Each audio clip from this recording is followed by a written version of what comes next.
Yo, yo, yo, what's up, family? How you doing, man? Welcome to another episode of the O&G StrikeZone. Bryan, Fulwood, Kelvin Rozier here. Soon to be joined a little later in the show by the third member of this triumvirate, Marcus Green. But in the interim, and it's just me and Kelvin. K. Rozier, what's up? How you doing tonight? Am I my brother's keeper? We all we got. What's up, brother? I'm doing well, man. Feeling better. Feeling better? Feeling better? Yeah, feeling better. Nice. Well, thank you. Real quick, want to say thank you to everybody who tuned in to Monday's Monday Night Review with Kelvin, Keith Hadley, Things Up Podcast, and myself. First chance we got a chance to do that football review show after a win. So hopefully you got something from it. And, now we kind of sit back over the course of the bye week for the FAMU football team and kind of evaluate where they're at and what things happen or will happen. But in the meantime, in between time, there's all kinds of things happening with other FAMU sports and other things happening around FAMU. So, Rozier, that's another reason why I thought it would be good to kind of start this new fall tradition of having a Monday night show. So that way we can talk on Wednesdays about more things FAMU related and maybe also when there's a game, be looking ahead, right? Mm-hmm. Absolutely. Yeah. So that's what we got. But thank you to everybody for tuning in wherever and however you watch the show. We appreciate the thumbs up and the likes, whether you're on YouTube, watching on the Jericho Broadcast Networks, Black College Sports Network, YouTube page, at MyJBN Online, or watching us on the O&G StrikeZone YouTube page, Black College Sports Network, Facebook, O&G StrikeZone, Facebook, on Twitter, and a couple of different places. Instagram Live is popping right now. So what up to watching on Instagram Live? I think I saw a couple of people there. Zakiah Carter, what up? G-Man on the beat, what up? Thank you for checking in, both of you. First two on the Instagram Live feed. So if you want to come in and be a part of the chats that we usually put up on the show, you got to come into the Facebook or YouTube feeds. But I think sometimes you can also chat via Twitter. So when they come strolling in, we try to post them as much as we can. So good to see the family checking in. Good to see all of you. We'll go through shout outs here in a quick minute. I got to start with, if you would allow me, and Kelvin, I wish I had pulled the video, right, from the night show, from the light show. I call it the night show, the light show. It looked like night from where I was, but doggone it, was the light show, right? But I'm going to, I hope I don't get in trouble for this, because I sent out a tweet after one of the sites, one of the HBCU sites. Let me make sure I accurately quote them here. HBCU Pass, right? So, and I don't know if I can pull this up too fast, but HBCU Pass had tweeted out the HBCU attendance for week 3, the HBCU attendance week 3 check-in, right? Right. And have you seen that? First off, I have. Yes. Okay. You have seen it. All right. Let me see how quickly I can pull it up. Okay. Here it is. I think I can download it quickly, and then I can hopefully flash it up here on the feed, right? So let's see here. Give me a second, folks. Sorry, this is like I'm filling time here for a reason here. Okay. So, here we go. HBCU Pass dropped the attendance numbers, right? And I thought it was, look, we were there. You and I were both in the house, right? So, for sure, right? So when they dropped this, the attendance numbers, FAMU versus Albany State at 5, 14,370.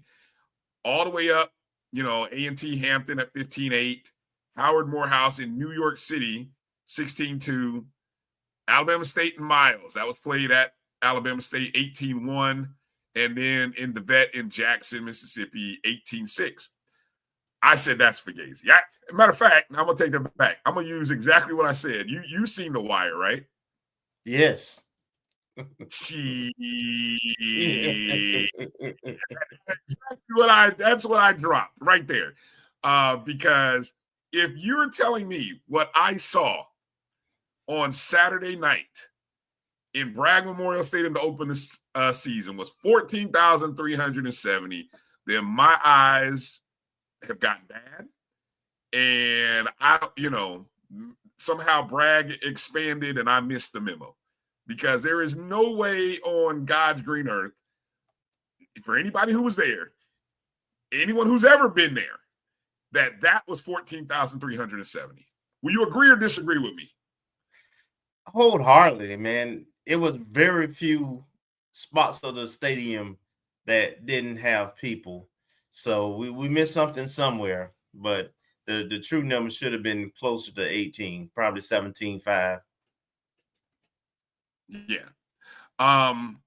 Again, I don't know. Look, these are numbers that are coming in from some third-party entity, right? And it wasn't immediately available after the game. I'll tell you that.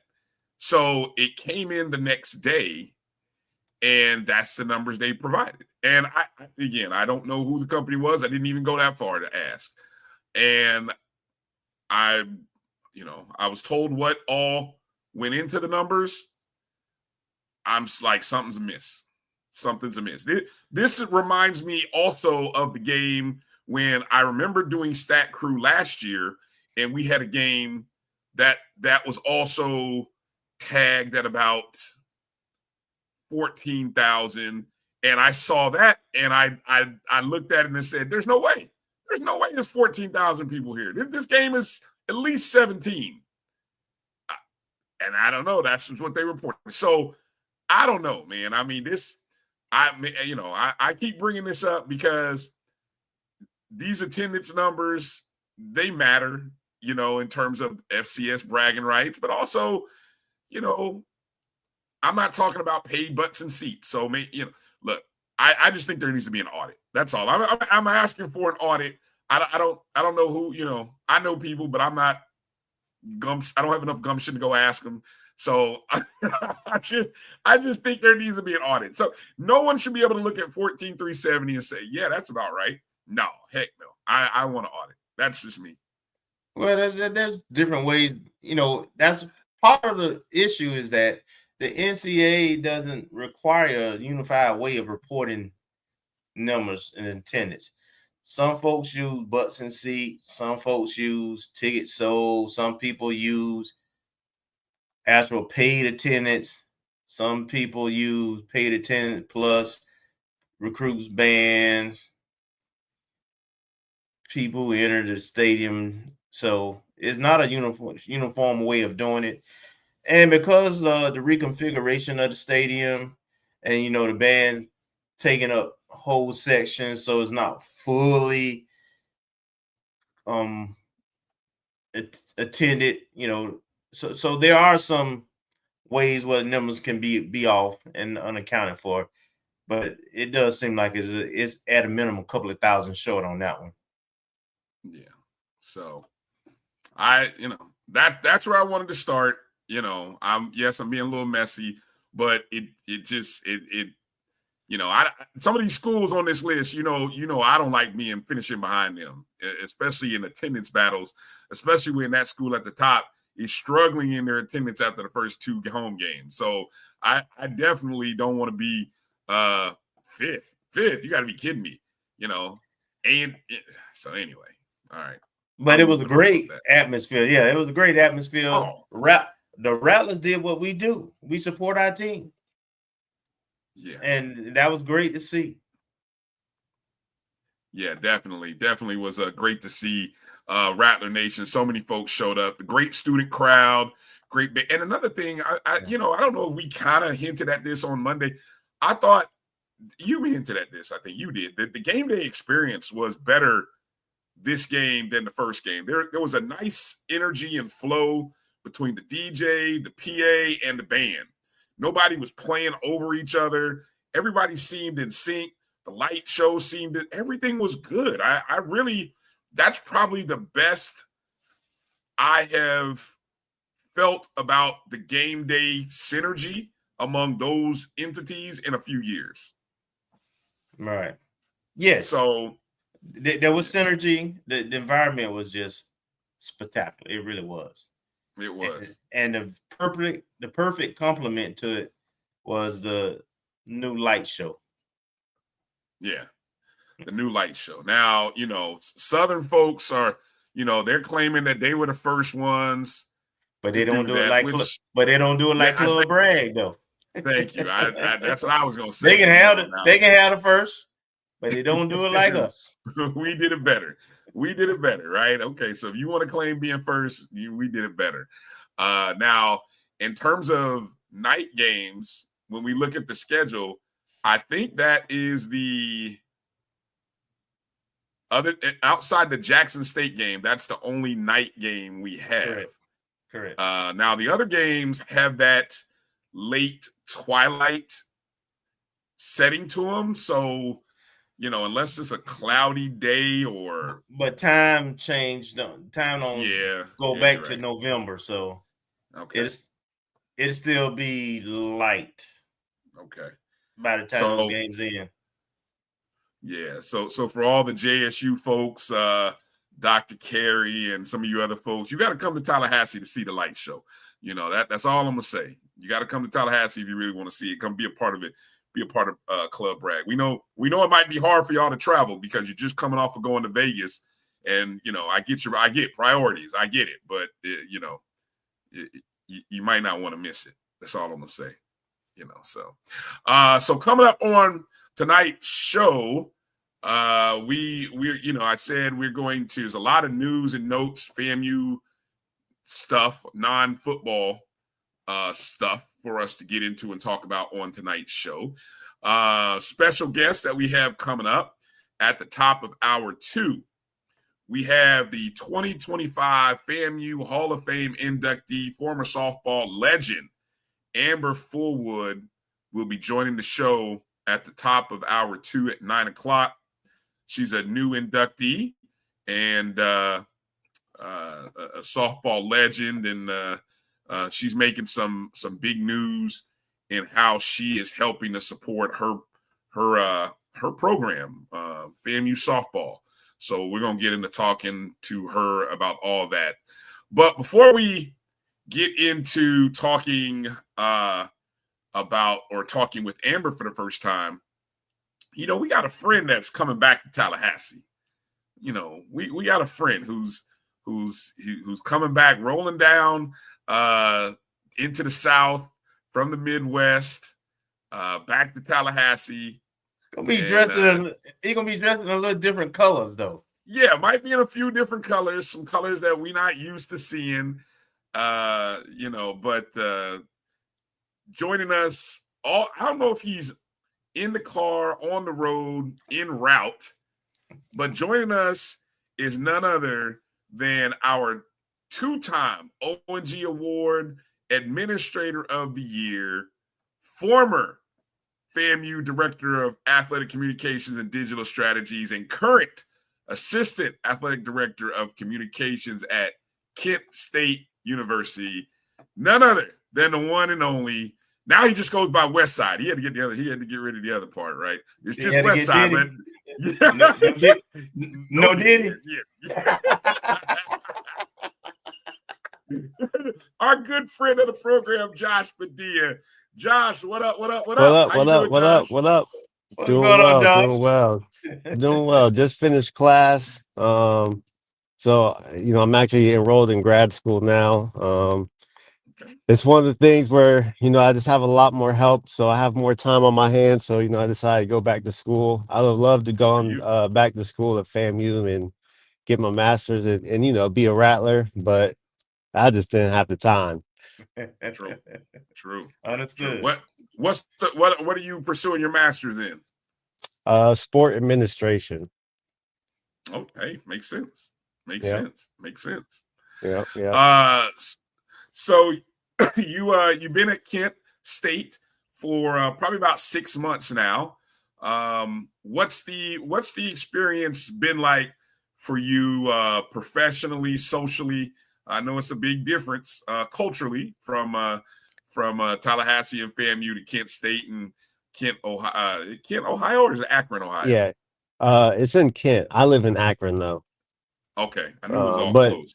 yeah, no, it's definitely a big difference. Well, one, outside of just like the resources, it's definitely a difference. Just like you said, culture. Um, being at PWI versus HBCU, it's just really big difference. There's no set Friday, right?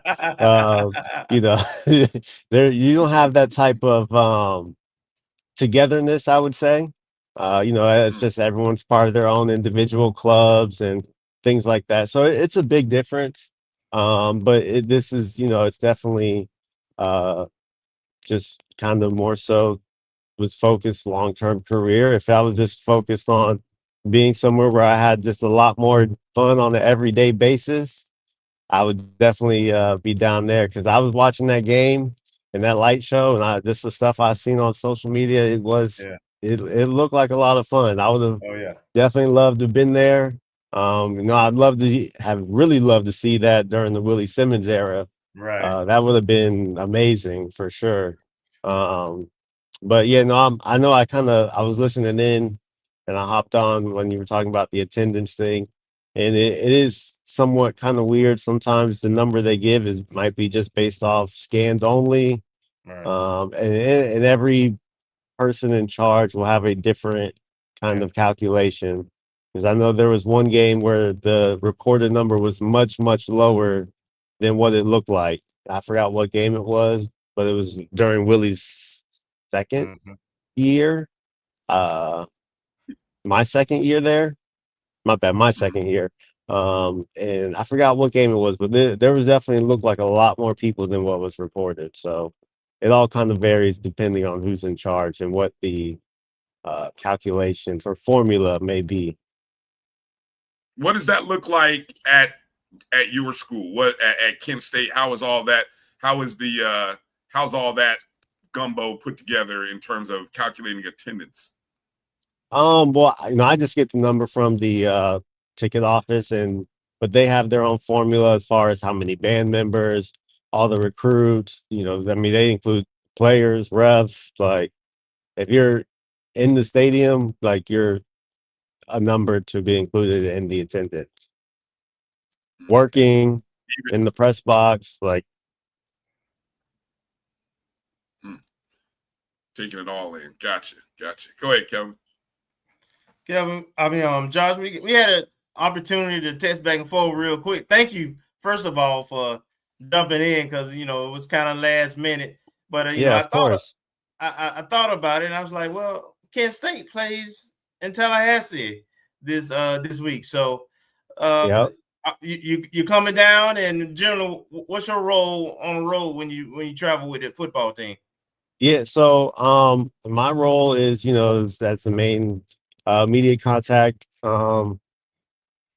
Just kind of posting the stuff on social media, but football has their own people that gets the content. They kind of just share it with me and I'll post it, or they'll post some stuff too.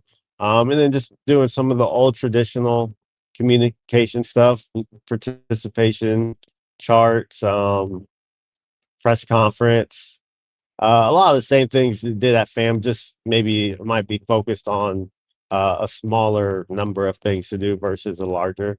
But not one thing I'm super excited. I've been reaching out to, former student workers, just friends. I probably have a list of about 30 people for tickets, and I probably could have gotten up to 50, 60, but I just I don't want to overwhelm the ticket guy with my list. Absolutely understood. So how long a commute it is from Akron to work? 20 minutes, not bad. Okay. Okay. And if what tell me one thing that has surprised you in terms of working at Kent that you may not have expected, good or bad? Um, well, I would say probably the passion that they have for both their basketball programs. They're really good basketball programs, both men's and women. Mm-hmm. So I would definitely say that.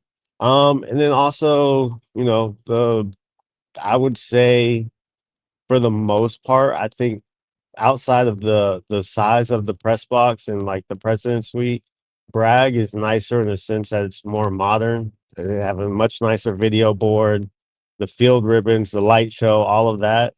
Um, Outside, I know the main thing people complain about is the bathrooms at Bragg. I've never been in the bathrooms at Bragg. So I don't know, but I mean, I think Bragg is a lot of really nice things about their stadium. Mainly, the video boards, Yeah. the ribbon boards, especially with the lights too now. Mm-hmm. That's something we do not have. Um, so yeah, that's something I was definitely kind of surprised about. Okay. And what's a I know you have more resources, so you have more time to do other things. But my question is centered around what are what you think your biggest challenge or something that you want to do at Kent? What's your number one to do list thing? Biggest challenge. I mean, really, the biggest challenge is just the fact that we're kind of in a smaller market, but we're so close to a big market in Cleveland that most of the media attention is going to be on the professional sports, Right, versus Tallahassee, right, FSU, and FAMU rule the city. right. Like that's the things to do sport wise. Mm-hmm. That's all the media attention is going to be there. I mean, you'll have three different media. You'll have two TVs. You have a beat writer who covers a team. Like what Gerald does, covering FAM is one. He's amazing at it. But that's something we don't really have here. So we kind of have to do a lot more. Try to do a lot more um, of that type of stuff. Mm-hmm. Um, just for our fans, because we don't get that naturally. Okay. It made me think about, you mentioned being so close to Cleveland. Is that, and it brought me, I live down in Orlando, and I know one of the things Mhm. that UCF tried to do is market themselves as Orlando's college town, or like Orlando's college. Mhm. Is that similar to, I mean, because I can't think of any other colleges in Cleveland per se. No major colleges, and obviously I know Ohio State kind of rules the state, but in Mhm. terms of the Cleveland area and the outskirts, do you guys try to promote yourselves as Cleveland's college, or are there other colleges you all are fighting for real estate with the Cleveland community? Yeah, I mean, Akron is also here, and they're right. They're a little bit closer to Cleveland. And there's Cleveland State, but they don't have. I don't believe they have football. Right. So they're really not too much.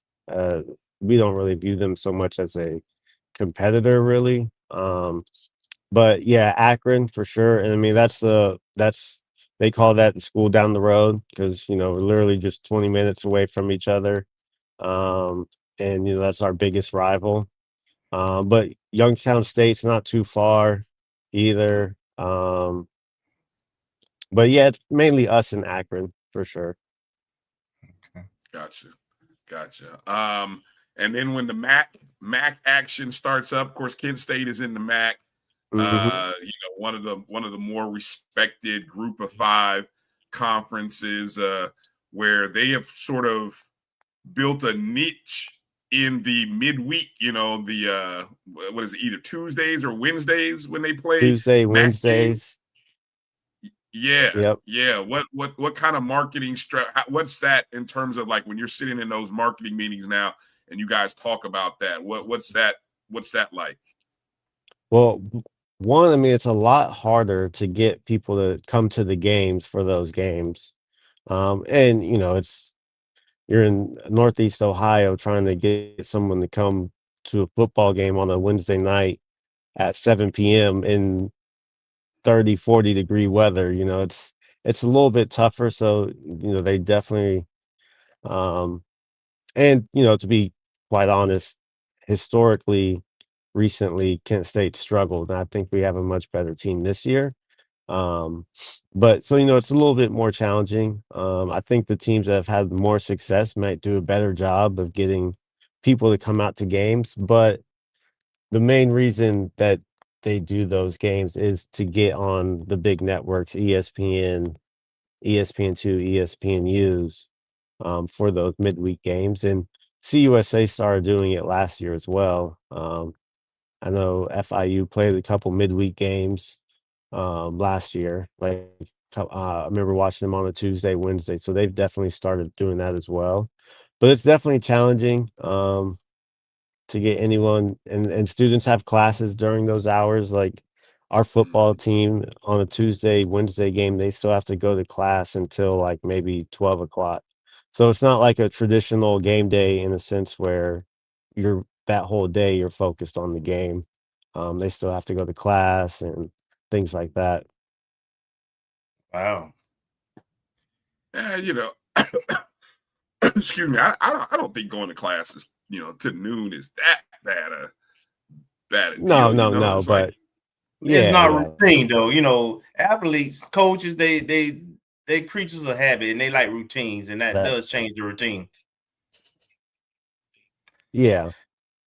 So Josh, how often are you able to kind of keep up with what's going on at FAMU? Yeah. Our Yeah, I mean, team. I keep up. I still text. Yeah, I follow the volleyball team. I text with Coach Gokhan all the time. I've watched I watched the Albany State game. I watched the end of the OBC. Mm-hmm. And I did not watch the FAU game. Good. you didn't miss none. Yeah, but no, I definitely keep up, man. Just because I still have relationships with coaches and players. So I definitely keep up all the time and talk to them. Okay. Nice. Well, hey, so you're coming. When do you guys touch down in Tallahassee? What's the schedule like when you guys make this big road trip? I'm assuming, obviously you guys are flying, but what's the So travel? we should. I'm not exactly sure what time. I think we depart at like 1, and then we get to Tallahassee around 3:30. It's interesting This is that on Friday. there's yeah, there's not a whole lot of full service hotels in Tallahassee. I think Mm-hmm. only the DoubleTree is, and the amount that they were charging, I think 2 nights for 1 night, just because of the demand. So the team is actually staying at a separate hotel, which is apparently a lot of teams stay outside of Tallahassee when they Yeah. play FSU. Yep. I think they're staying in Crawfordville. I don't remember, but the support staff is actually staying in Tallahassee. Mm-hmm. So like I'm staying at a hotel in Tallahassee, but the team will be out, and then they'll usually arrive to the stadium about 90 minutes before game, 90 to 2 hours before kickoff, do their whole warm-ups and everything. It's not much different than FAMU, honestly. Mm-hmm. It's pretty similar, especially with any flight trip. You've been to a game in Dope, right? No. Oh, this is the first one? Yep, first And one. and And they've renovated. yeah, that's what I'm gonna Mhm. say. Yeah, they've changed the stadium and it's nice. It really is nice. Yeah, But yeah. Yeah, that's what I heard. Jim Henry with the Democrat. I just spoke with him earlier, and my bad, not Jim. It was Ryan Kelly with WCTV. We talked Mhm. earlier today, and he told me he went to the game as a fan. He says his cousin or uncle, someone gave him his club seats, and he said that experience was definitely really nice. Yeah, yeah. And they doing some winning over there, boy. You talk about folks getting in at the right time over there at Florida Yeah. State. Yeah, no, they have a really good team. Castellanos, he's good. He's legit. Mm-hmm. And the game is a sellout, by the way. Yeah. Yeah. Yeah. No, it should be good. The only empty seats will be the ones that we don't have we didn't give any tickets away for. And I'm sure Right. FSU will probably take those back and sell them day of. Absolutely. Well, Josh, Coach Beal said, she's still after you for her tickets. She said text me if you want to come. Text me if you want to come. I there can you go. still See, put we you on look the out list. for you, Coach. Yeah, there you go. See, that's how we make it work for our coaches. There you go. All you gotta do is put that text through, Coach Beal. Man, well, look, I don't know. I was going to head to Daytona to go see an upset out that direction, but I don't know, man. I might need to come to Tallahassee. I don't know. I don't know. Just I let might me need to know. come up that way. You never know. You never know. All right, Josh. Let people. What do you say? I said I submit my list tonight. So. Oh, there it is. There it is. There it is. See. Hey, Josh, give you a chance to drop some plugs. Let people know how they can continue to follow your work, and et cetera, et cetera. All right, we lost freezing him. up. Yeah, we just lost him. His signal was running good. He was in the car, moving and everything. And then all of a sudden, we froze. We'll let the spinning wheel go for just a minute because maybe it'll click back in. He must have made it to Akron. He did say that's where he was going, right? Yeah. Hold on. There he is. Hold on. There you go. Let me get rid of that one. All right, go ahead, Josh. We got sniped. My bad. That's all right, though. Yeah, no, I was just saying, let me know. I submit my list tonight. So. Gotcha. All right. So for those, Coach Bill, make sure you get that text in. All right. Don't mess around. All right. Hey, let people know where they can find your work at, Josh, and give the plugs. And man, again, we appreciate you taking some time. We're glad that you're having success. Glad that you're back in school. And man, it's always a pleasure to have one of our award-winning administrators join the show, man. So go ahead and give those plugs. Yeah, you can just follow me, Coach Westside, and I think I would have been 3-time if I was here long enough. Oh yeah.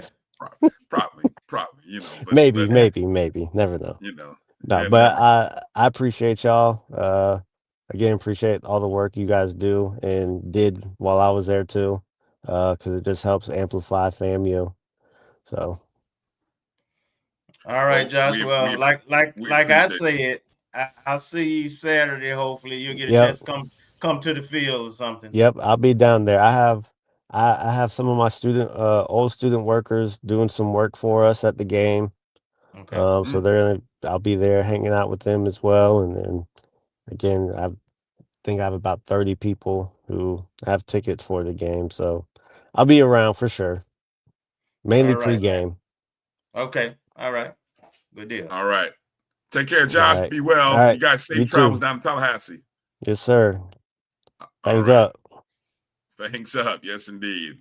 All right. Appreciate Josh Padilla, current associate athletic director of communications at Kent State University, 2-time O&G Award Administrator of the Year, none other than Josh. So always good to hear him, man. How about that? I love the fact that you got, you got a little extra time to go to school, man. That's not bad at all, man. That is not bad at all.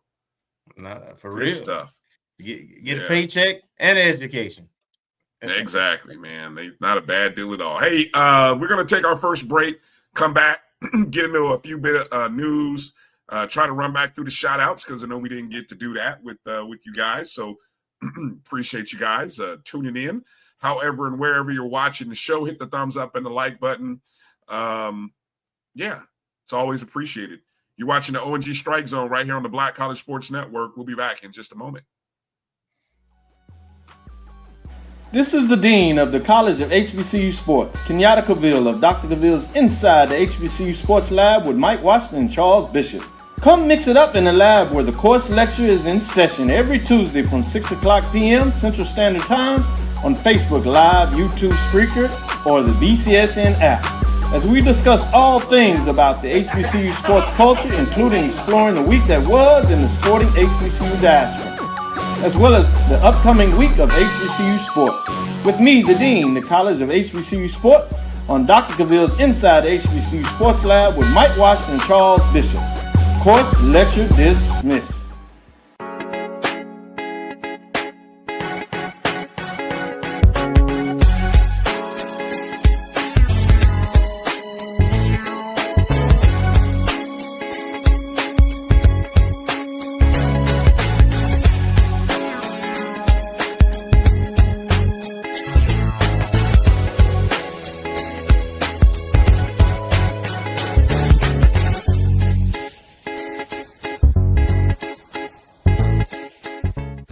It's never too early to plant the seed, to share the tradition, and instill a sense of pride in your HBCU with your little ones. HBCU Pride and Joy Children's Boutique helps you share your school spirit with a wide selection of adorable kids apparel and accessories officially licensed from your favorite HBCU. Visit hbcupridejoy.com and follow us on all social media at HBCU Pride Joy on Facebook and Twitter. For over 30 years, HBCU Image has been more than just an apparel store. We've been a movement, a statement, a legacy. We celebrate the pride, the purpose, and the culture that make historically black colleges and universities legendary. Whether you're a student or a lifelong supporter, our gear lets you wear your HBCU story with confidence and style. Because when you wear HBCU Image, you're not just wearing clothes. You're wearing culture. You're wearing pride. You're wearing purpose. HBCU. College football fans, the Cricket Celebration Bowl is celebrating 10 years of crowning an HBCU national champion. A champion will rise at Mercedes-Benz Stadium on December 13th as the MEAC and SWAC champions clash in Atlanta. Join us for championship football, interactive fan experiences, and iconic marching bands. It's an HBCU family reunion that you don't want to miss. See who will be crowned the next HBCU national champion. For event and ticket information, visit thecelebrationbowl.com.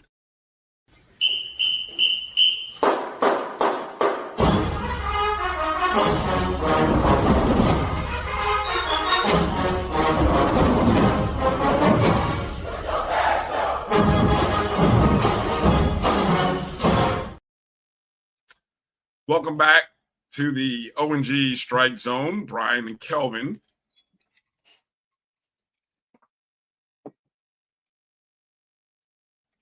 Sorry about that. Marcus Green should be joining us a little bit later in the show. And coming up at the top of hour 2 will be new FAMU Hall of Fame inductee, Amber Fulwood. FAMU softball legend will be joining us. Speaking of the FAMU Sports Hall of Fame, Kelvin, look what I found. Voila. Speak of it, and voila, it'll pop up. So found that nice little graphic pop up on Twitter. You saw it, you ain't seen it in the private chat? Nope. Missed it.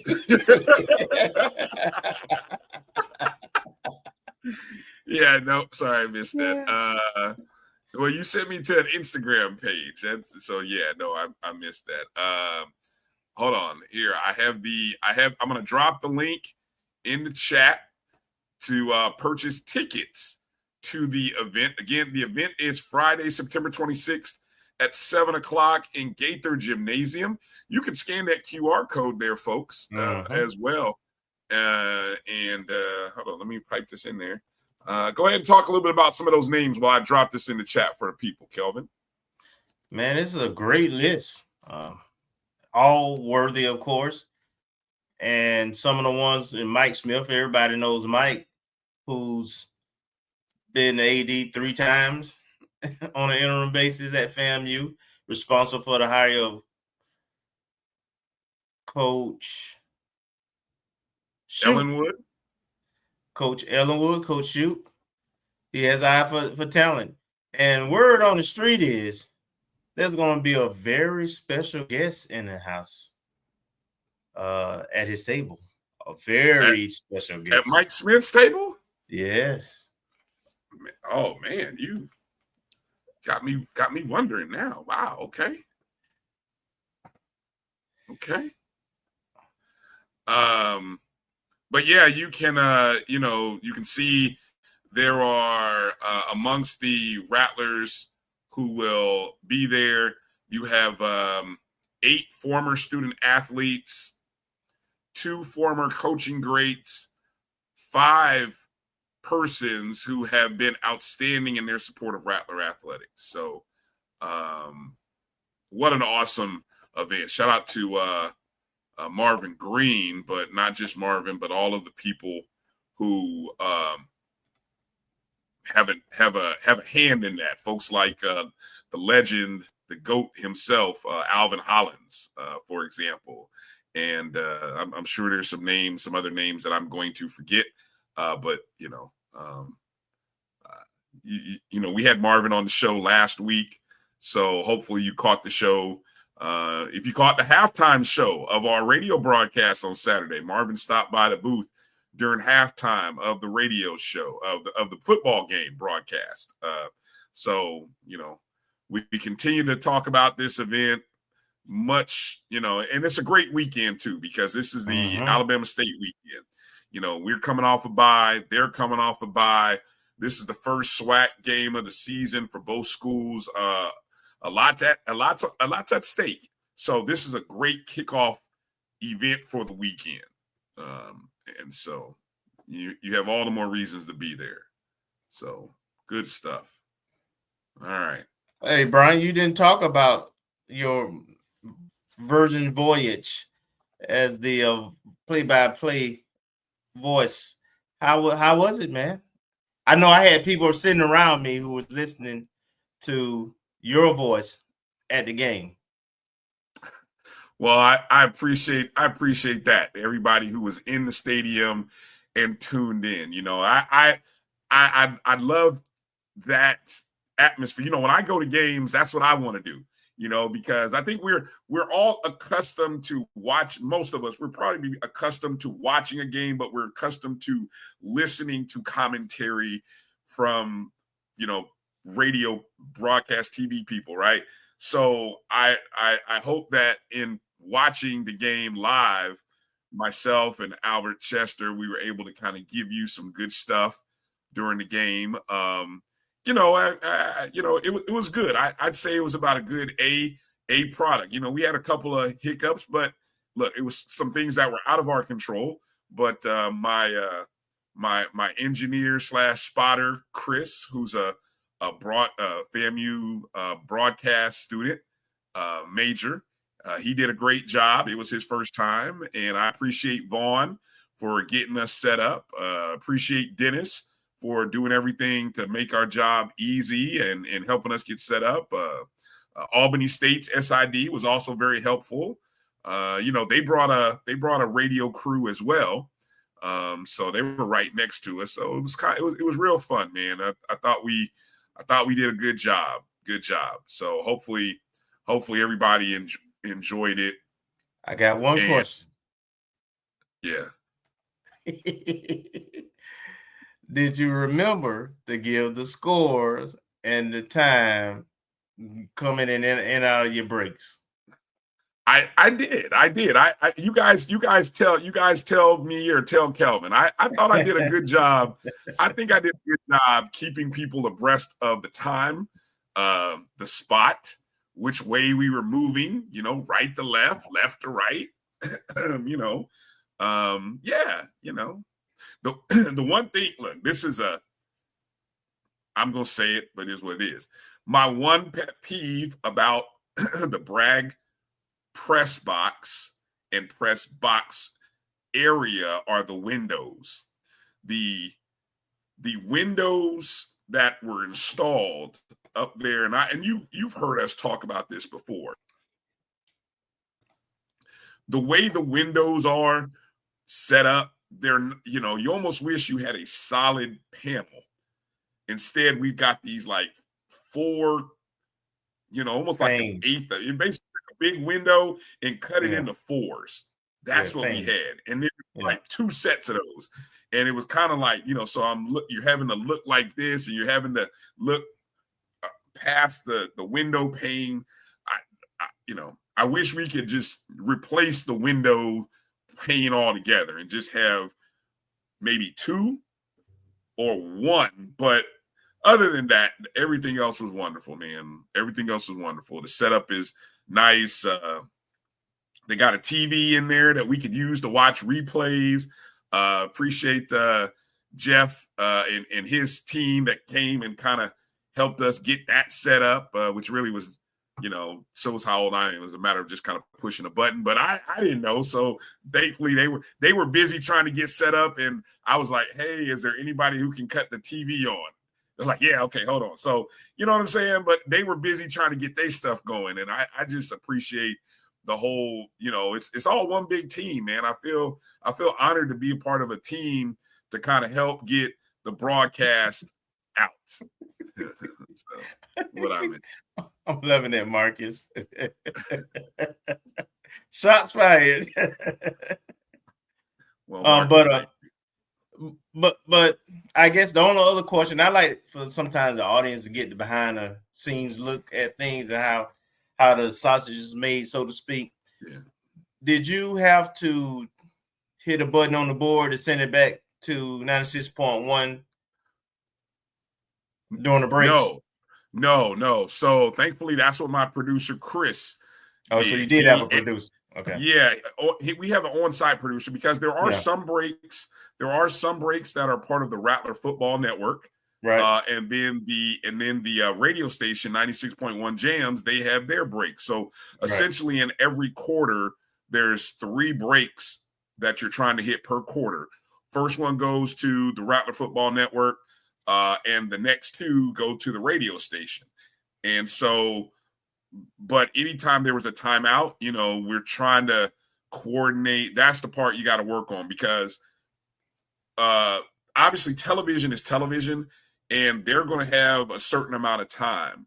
And there are standard pre-agreed upon times, whether it be 3 minutes, 2:30, 3, maybe longer, depending upon where you're at in the game.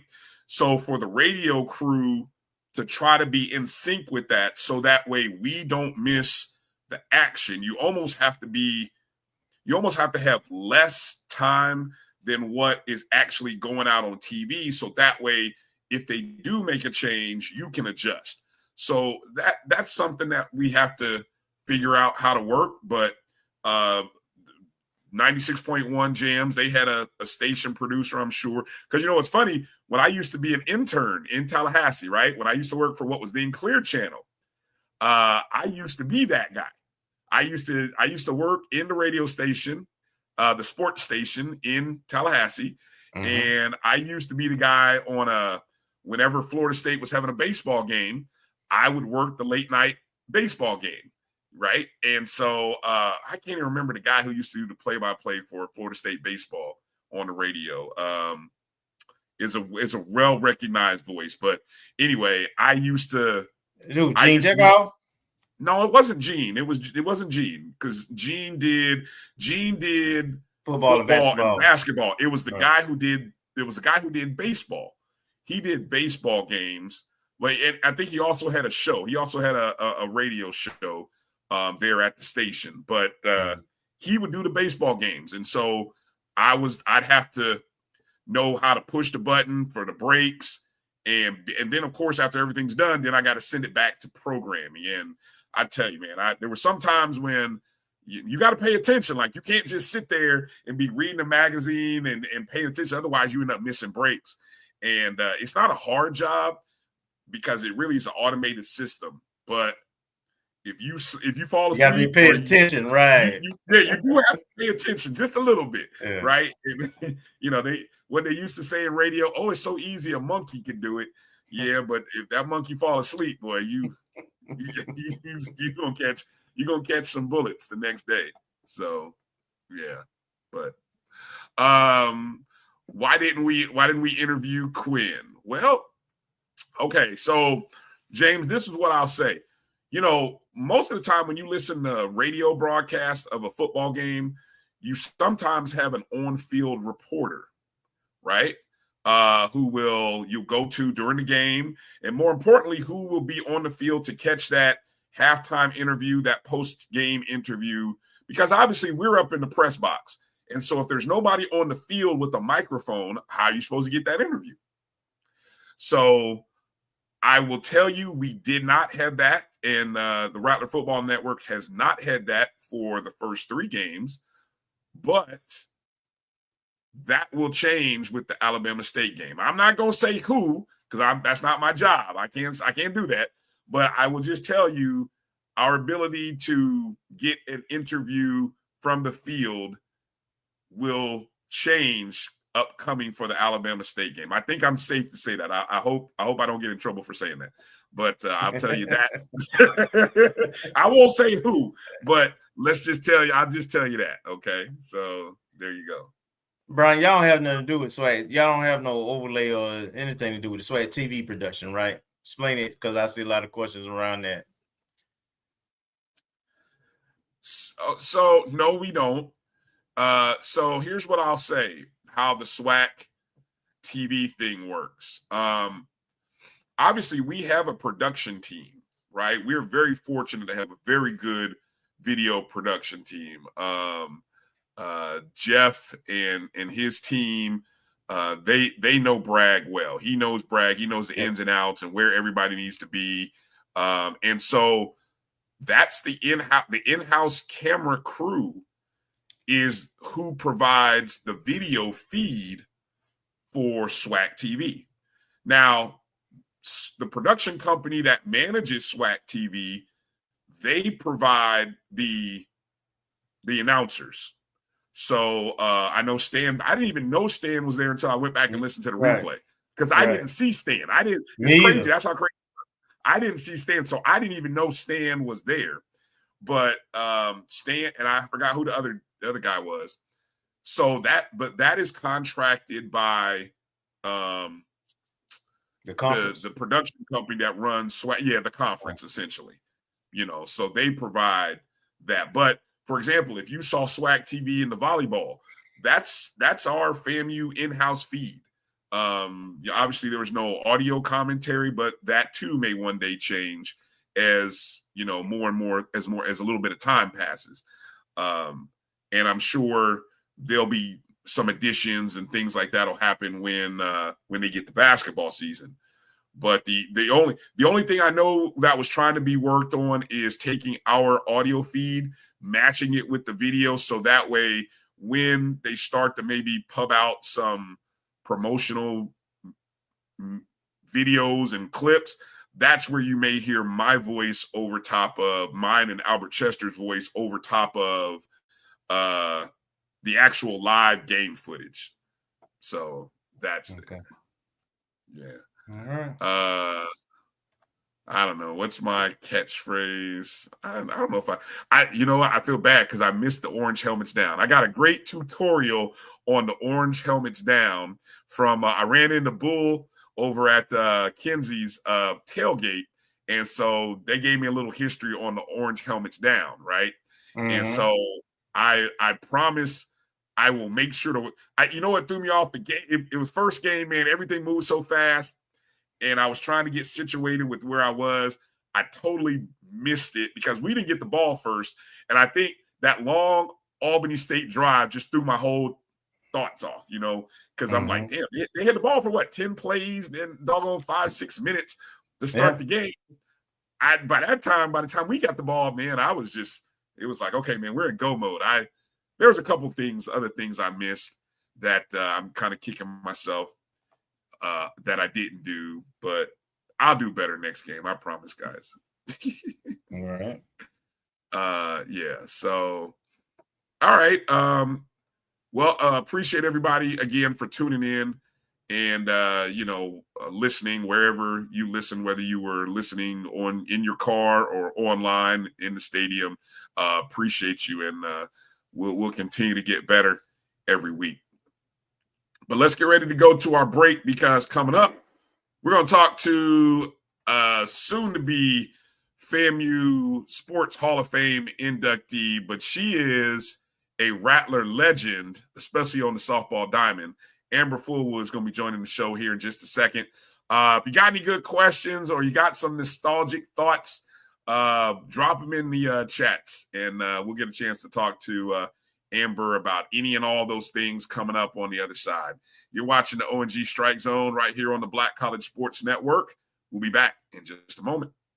This is Bryan Fulford. A.D. Drew and I are co-hosts of the BCSN Sports Wrap. We talk about all things related to HBCU athletics. From the games, teams, coaches, and fan interest stories, we cover it all. You can find our shows on Facebook at BCSN Sports Wrap, YouTube at MyJBN Online, and everywhere you listen to podcasts like Anchor, Spotify, Google, and Apple Podcasts. You can also find the show on the Jericho Broadcast Network's app. Make sure to download. We look forward to you joining the conversation and being a part of the show. The Cuvée Group is a Florida-based marketing and training consulting firm. We help businesses communicate to their target audience and engage them in conversation. We also help to expand their audiences, which will ultimately result in growth for those organizations.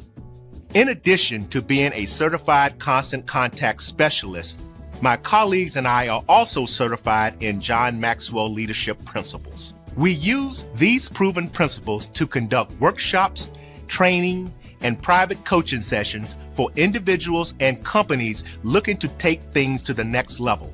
Contact us to schedule a free consultation.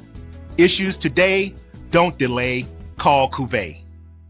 For over 30 years, HBCU Image has been more than just an apparel store. We've been a movement, a statement, a legacy. We celebrate the pride, the purpose, and the culture that make historically black colleges and universities legendary. HBCU Image, a Kenny T's company. College football fans, a champion will rise in Atlanta on December 13th. MEAC champion, SWAC champion, the 10th Cricket Celebration Bowl, crowning an HBCU national champion. For event and ticket information, visit thecelebrationbowl.com. ESPN Events presents Red Lobster Band of the Year. Returning to Atlanta on December 12th, 4 bands will qualify for the big stage, where 2 national champions will be crowned. Follow us for rankings updates throughout the season, and join us on December 12th. For event and ticket information, visit bandoftheyear.com. When it comes to professional learning, teachers deserve better. From the leader in online learning, Stride brings you the Stride Professional Development Center, an on-demand library of mobile-friendly courses that gives teachers choice and flexibility, allowing them to learn anytime and anywhere. Our dynamic courses provide bite-sized learning and help educators advance their knowledge while also gaining professional development hours. It's time you take charge of your learning. Visit us today to get started.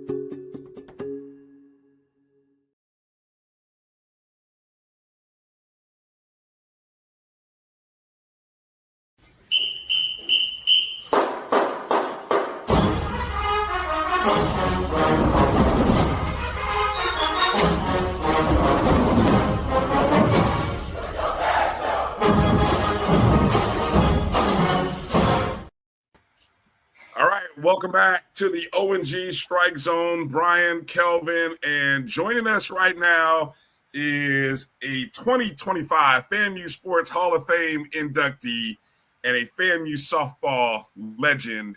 It's a pleasure to have on for the first time Miss Amber Fulwood. Amber, welcome to the O&G StrikeZone. How you doing, Rattler? I'm so excited to be here. How are you guys? Doing good. Glad to have you. We're great. Yeah, glad to have you on. First off, congratulations on your induction into the class of 2025. Let's start there. Yeah, let's start there with when you got the call. What kind of thoughts and emotions? What did that mean to you to be thought of to be an inductee into the FAMU Sports Hall of Fame? Wow. So I was actually in Alaska visiting my brother when Marvin Green called me, and I just immediately started crying because, this recognition, it's like, it's honestly better than all of the statistics that I have, all of the wins that I have, along with, my sisters and Coach Wiggins. It's about what FAMU had poured into me. And honestly, like, as a young Black woman who had culture shock growing up playing softball and coming through Black excellence and Florida A&M University, and now to be honored alongside with some of the best athletes, donors who've ever worn orange and green, it's like beyond humbling to me. It's funny you talk about those accomplishments on the field with your teammates. What, talk a little bit about that, just that culture shock of coming up through softball. I found that kind of interesting. You talk about what was that like, and for people who are not familiar, where'd you grow up, and kind of give us a little of your story on your path to FAMU. Of course. So I am from Tampa, Florida.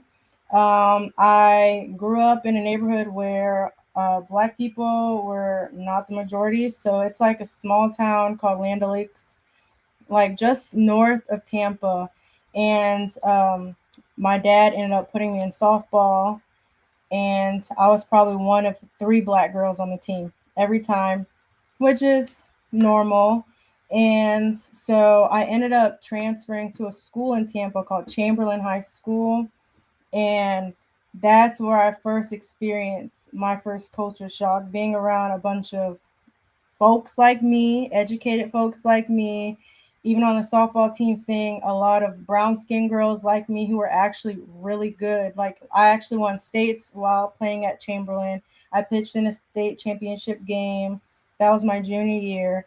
And so that ultimately is what gave me the deciding factor to attend an HBCU. So I started looking, I canceled out everybody. I had scholarships from FSU, Florida Gulf Coast. Like, I canceled everybody out. I was only looking at HBCUs.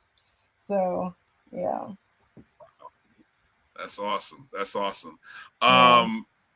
I was talking with Iria Young earlier, and obviously one of the major accomplishments of your playing career was being a part of the last, and I think I have this right, the last 4-time MEAC champ. I mean, 4 for 4. I mean, I know Coach Bill and the girls would love to be able to get there, right? But I mean, right now you're sitting as the last one, part of the last group to do it.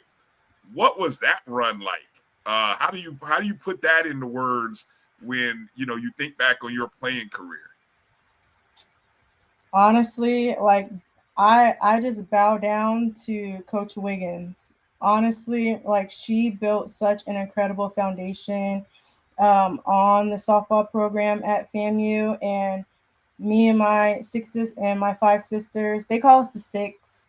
We got that name after, but we followed that tradition. And when you buy into that tradition, you quickly realize, like, it's more than just softball, it's more than just the game. She taught us what it meant to be Black women in this world, how to stay firm in this world, how to carry yourselves. She was very strict, very poised on how we carried ourselves around campus. And we ultimately, we bought into that on and off the field, and we took it seriously. We came in and gave all of our efforts during practice, during games, all the traditions Coach Wiggins had for us, even when we went off to the MEAC tournaments, playing in all the conference games, especially Bethune. That was probably my favorite conference play when we played Bethune, because, there are rivals, but it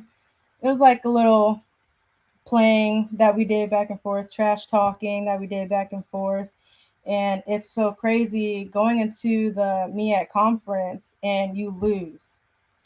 And so going into the championship game, you have to beat the other team, that your opponents, twice. And every single time we ended up having to play Bethune-Cookman. And obviously we came out on top. And I used to do this little joke. I used to go to the Dollar Tree and buy these tiny little trophies and leave it by their dugout before each game. Like, that's for you. I'm just letting you know it's coming. You know, one time Coach caught me and she's like, Amber, that's not what we do. You leave it out on the field. And I'm like, all right, you got me. But you know, it's honestly crazy to experience that and to be the last class to do that. And also, we're the only class to ever do that. All the other classes had 3 or 2 or 1. So we're the first and last class to have ever done that on FAMU campus. Beautiful. Congratulations. Definitely, I said, worthy of being in the Hall of Fame with those kind of stats. Go ahead, Kelvin. I love the petty with the trophy, the Dollar Tree trophies. Sorry, Coach. that is so Rattler-like. That's the fun of it. It's the fun of it. So talk about your foundation. You reaching out to Coach Bill and trying to do this fundraiser. Just talk about that. Yes. So the Amber Fulwood Softball Foundation actually came out after the Hall of Fame announcement came out. And so a lot of people may not know this, but I was pregnant my senior year.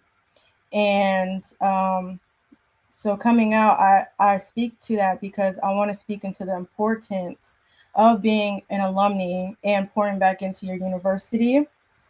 And I just really never had a chance to really focus in on that a lot. And now coming to realize, and me still being a young alumni, I want to pour back into FAMU because of everything that it's taught me, everything that it's given me.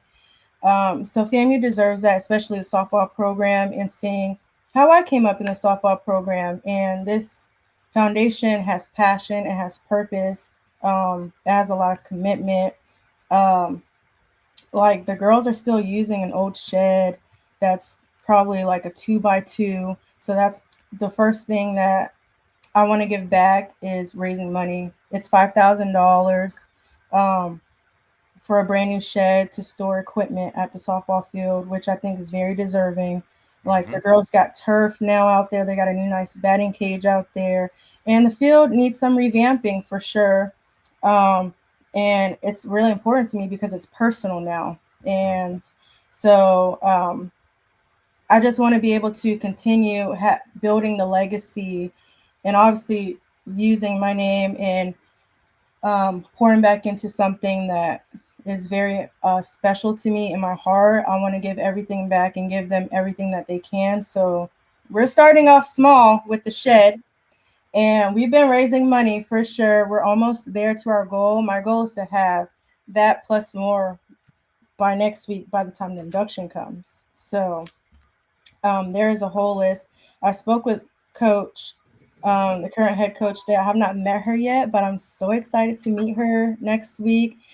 She seems like she's very serious about bringing back a lot of the traditions and the foundation that Coach Wiggins had. And I love what she's doing. I love what I'm seeing so far, and just bringing back all those resources, especially for young Black women in this field. So uplifting the history and the culture. So that's the mission, and that's why it's important to me. I love it. I love to see younger alumni getting involved early. It matters, and it gives a voice, and it gives an opportunity. It teaches us at a younger age to get started giving back. Some of us wait till we get old and kids at the house and we got nothing else to do. But I fell into that category years ago, where I actually was a part of a fundraising effort for athletics. So I love it. I love to see that happening. Now, just talk about the program and what you've seen under Coach Bill so far. Yeah, I've seen I've seen some interviews from her, obviously through FAMU Athletics page, and I'm hoping to go out, catch some games. I know they're about to start fall ball soon. We've always taken fall ball seriously, even though they're considered, like practice games. But that's where you kind of will see how the season will kind of pan out and the seriousness of the girls who are currently on the team. And hopefully everything that she's doing now between their practices, their strength and conditioning,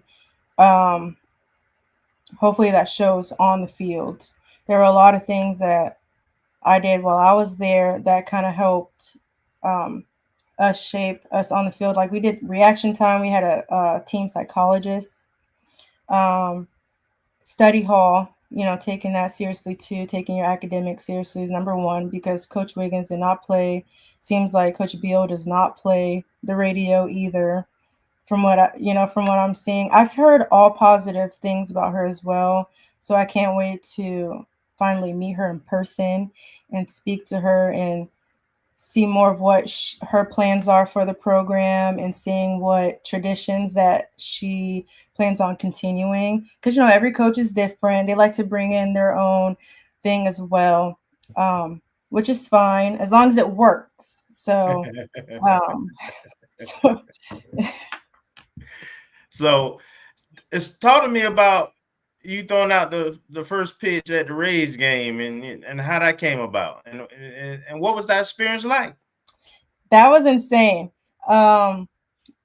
It was awesome to be recognized by my hometown, and we had a couple of FAMU coaches there as well that got recognized. The head men's basketball coach and the women's head basketball coach was there. Venue 2106 hosted us like a pre-social party where we had a lot of local Tampa FAMU alumni there donating, socializing, networking, seeing what we're going to bring to FAMU athletics and programs that don't obviously bring a lot of revenue to the school, because obviously football, basketball are the main sports that people typically would give back to. And so just kind of being mentored on this journey of my foundation and throwing out the first pitch. I definitely was not nervous until I started walking out on the field. Like walking out on the field, I'm like, I just don't want to rip my pants. I don't want to fall. Most people are worried about throwing a ball in the dirt, and you're worried about ripping pants. No, and honestly, and my dad's like, you need to go out there and throw the ball a couple times. I'm like, when you got talent, like you just got it. Like you don't need to practice, just relax. So at least I made it across the plate. He's like, you better stand on that mound too. You better not scoot no closer.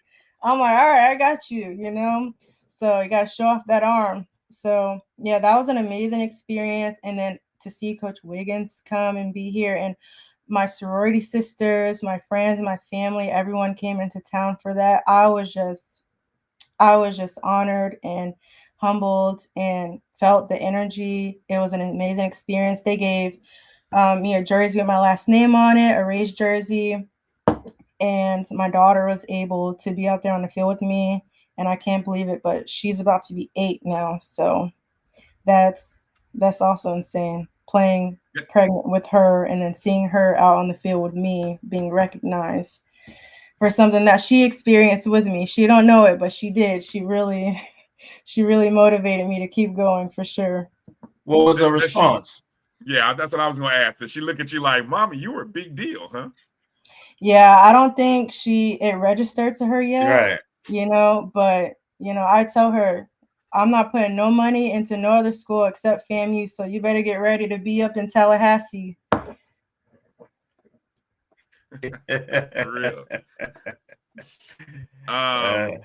Hey, we have the link up also for the I was just gonna say we had a link up for the foundation for those who want to give, and you can also text 71777 FAMU Athletics to do so. There we go. We want to make sure, because again, your goal, as stated, is to have all this money in the pot by next Friday when you get inducted, right?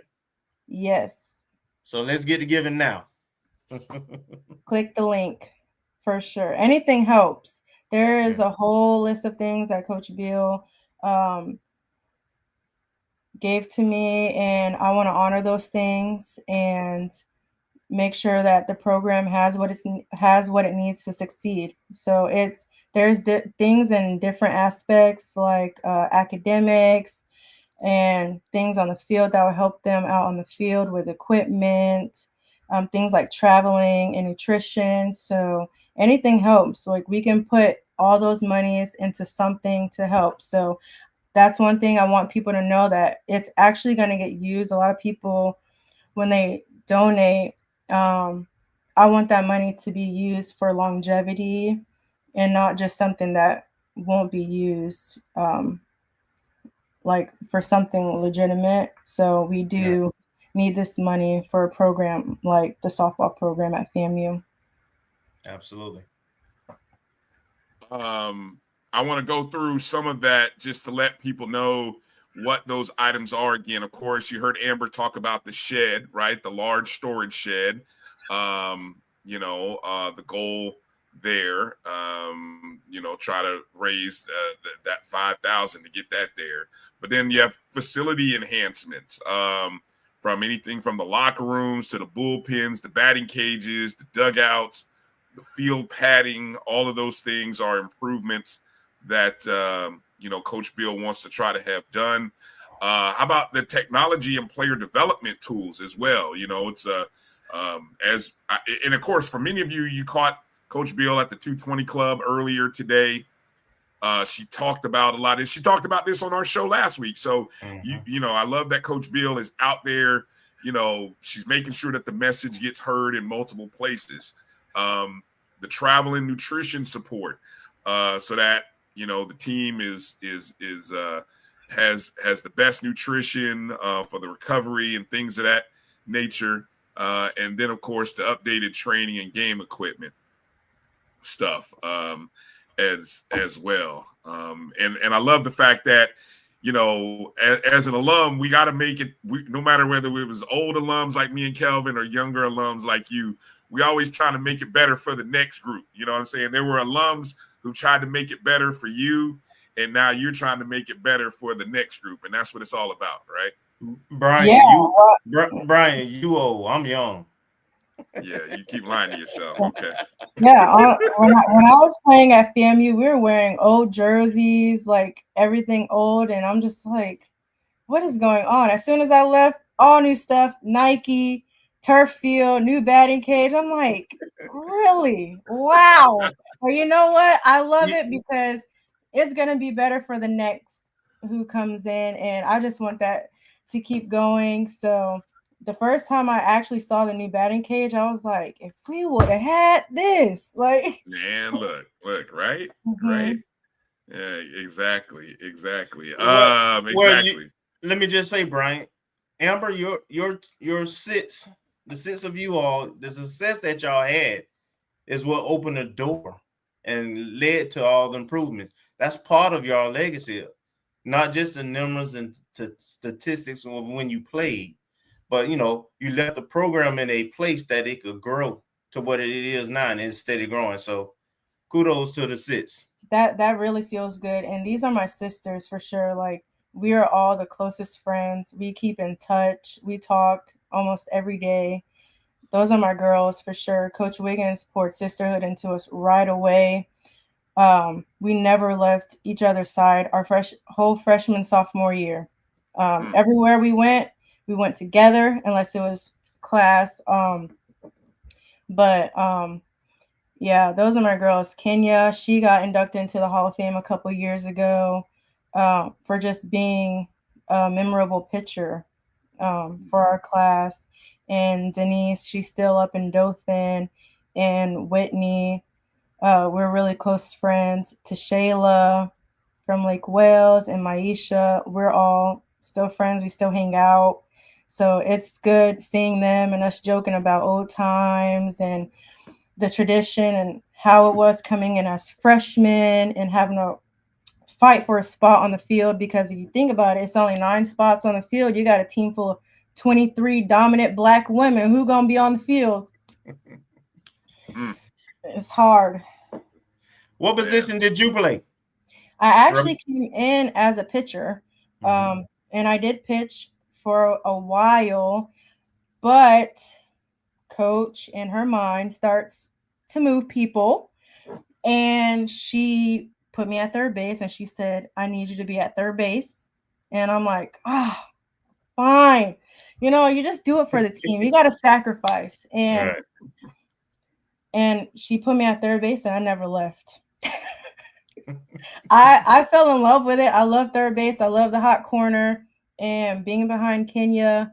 And it's just amazing. And then obviously all 6 of us ended up on the field at one time, and we all never left. And so with 6 of us, that leaves only open a few spots. It wasn't really many for anyone else to cover. So, and we like to challenge the underclassmen. Coming in as a freshman, our upperclassmen told us, like, hey, I know it's scary, but y'all are supposed to take our spots. So may the best person win. You know, it's all fun and game. And we actually did end up taking their spots. It's kind of funny. And so, you know, I kind of told the other underclassmen that came in after us the same thing, like, hey, it's your job to take our spots. You can try, but I'm not going to let you take my spot. I would do everything in my power to work harder than you. And, you know, it's to challenge them and motivate them to want to do better and be better than you. So that was really fun. I enjoyed every last minute traveling and all the support from the school that we got. Coming back after we won MEAC every year and having like 300 people wait for you at the athletic complex at 2:00 in the morning. Like, that is insane. That felt really good to us. So we really appreciated all of the support that we got from everyone. Do you still play any kind of softball now? And do your daughter, is she interested in softball at all? So I don't play any softball, but I did. I taught for 5 years in Hillsborough County Public Schools, and I ended up being the head coach at Middleton for a year and changed that program around just that 1 year. I went back and looked at the statistics. They didn't even win more than maybe 3 games in the history of Middleton softball. Came in and grabbed some girls. I said, all you need is a glove, a bat. I got the balls, and fundraised. I got a whole new turf batting cage there. Got shirts for them, practice equipment for them, new gloves for girls who couldn't afford it, and had some people come out doing fish fries during the home games to have more attendance records there. And our record ended up being, I think, like 16-4. I ended up getting coach of the year. My first year, we ended up making it to the semifinals to go into regionals. So that was a very big experience. But unfortunately, it ended because it was just a lot for me to handle. I was by myself, and it's just hard for people to commit to a program like that. And you got to have the patience. And I just didn't have enough backup to continue. And my passion went elsewhere. I went to the fire academy. So I'm actually a firefighter now. Oh, nice. Yeah. So, but I do feel like I love softball so much. Once I start getting into my career and settling down after I get my paramedic license, that I do want to coach somewhere, pop in here and there, do some clinics, and do some lessons locally and pour into girls who want to be a pitcher, third base. I played almost all positions, so doesn't really matter, but I just want to work on skills for girls who want to play in college, because not many get to do that, especially at a D1 level. And that's something I do look forward to doing in the future, for sure. Nice. I'm going to bring in the third member of our team. And while I bring him in, Marcus Green joining the show, I want to tell people a little bit about, just in case you didn't know all the statistics about Amber and her team. Her teammates came in a part of the class of 2013. Seems like forever, I bet, Amber, right? Fall 2013. Yes. And that recruiting class of 6 together, they would win 4 straight MEAC titles, appear in the NCAA regional appearance 4 times, multiple all MEAC and all MEAC academic team honors, and more impressively and importantly, they all graduated together in 4 years. At the commencement, former president, Dr. Larry Robinson, would recognize you guys for your combined athletic and academic success. And as you stated, you remain the only 6 athletes in FAMU history to achieve such a feat. Some of these all-time softball stat highlights. You are the total hits leader. You were the total hits leader in 2014 with 47. Total at-bats leader in 2014 with 189. Doubles leader in 2014 with 10. And then in 2017, you were the leader with 12. The RBI leader in 2016 with 30. And the RBI leader in 2017 with 31. And you ranked number 6 in FAMU history in career RBIs with 110. So that's like legend status. Hashtag FAMU legend right here, folks. That's who we're talking to.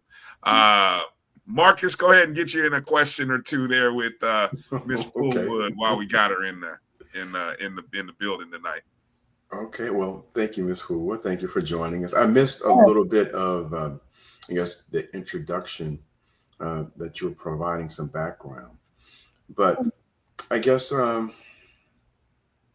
from your viewpoint and reflecting on your time at FAMU and your time as a collegiate athlete, could you compare and contrast to what you've seen now if you had an opportunity to check out the landscape or at least keep tabs on it from afar? For specifically the softball program? Yes, softball, but maybe just as a collegiate athlete in general. And they start with the softball program.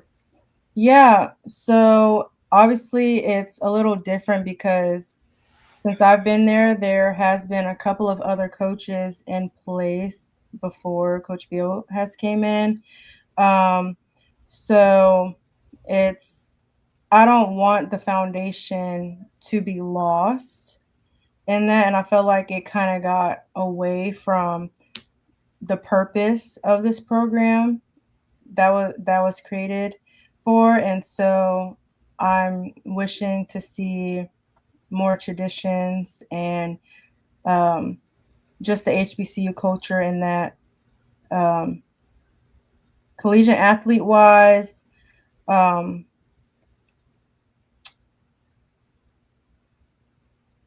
As far as softball, the sport in itself, or all sports in general? Well, we'll stick with softball. From last season, from what I've watched, I don't know. I just feel like it's changing since I've been there. I haven't been in person to many games, but I just feel like we just need more of a representation of making more of an impact to girls who want to come in to play softball and giving girls more of an opportunity to come in and play softball.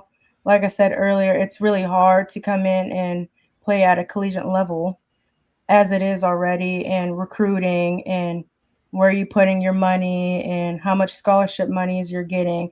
So I just feel like coaches need to give girls more of an opportunity to come in and show their skills and what they can do and how they can make an impact on any program. Okay, all right, thank you. Hey, Kelvin, you got any last questions or anything that you wanted that we maybe didn't hit on that you wanted to hit Amber with? I would like to know, Amber, what's your favorite memory? And I know it's hard at FAMU because you had and it don't have to be a softball moment, by the way, but because I hear your passion about the whole culture and the life-changing relationships of being at a HBCU, specifically the #1 public HBCU, impacted you as well as it did us. So just talk about your experience at FAMU and some of your favorite moments. My experience at FAMU, I wish I could go back, honestly. Honestly, go back to 2013, 2014. Honestly, my best memory probably was freshman year, because that's kind of where you learn how to carry yourself. You get away from your parents. You think you're grown. You're doing what you want. And then also coming in as a student athlete, you also have to remember you're there for a reason. You're on scholarship. You can't get in trouble. Everybody, if they see you, they already know you Coach Wiggins' kid. So and they will snitch on you in a heartbeat. But yeah, my favorite memory probably is staying in the dorm, staying in the dorms with my sisters. Us just singing in the bathrooms and hanging out, doing bonding activities with the team.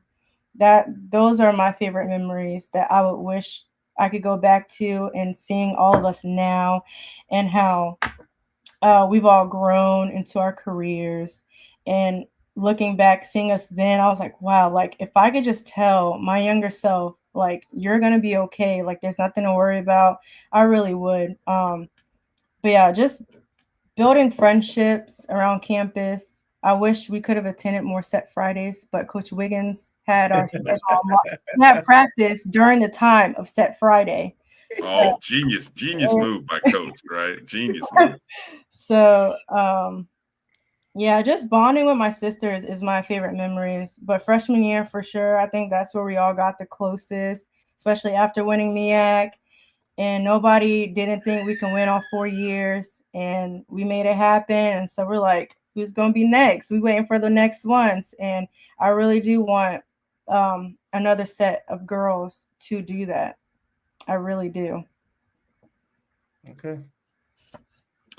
I want to let people know again the FAMU Sports Hall of Fame enshrinement ceremony. Oh, hold on. Is Friday, the 26th. Yeah, 26th of September. I got to get these dates right because the game is on the 27th.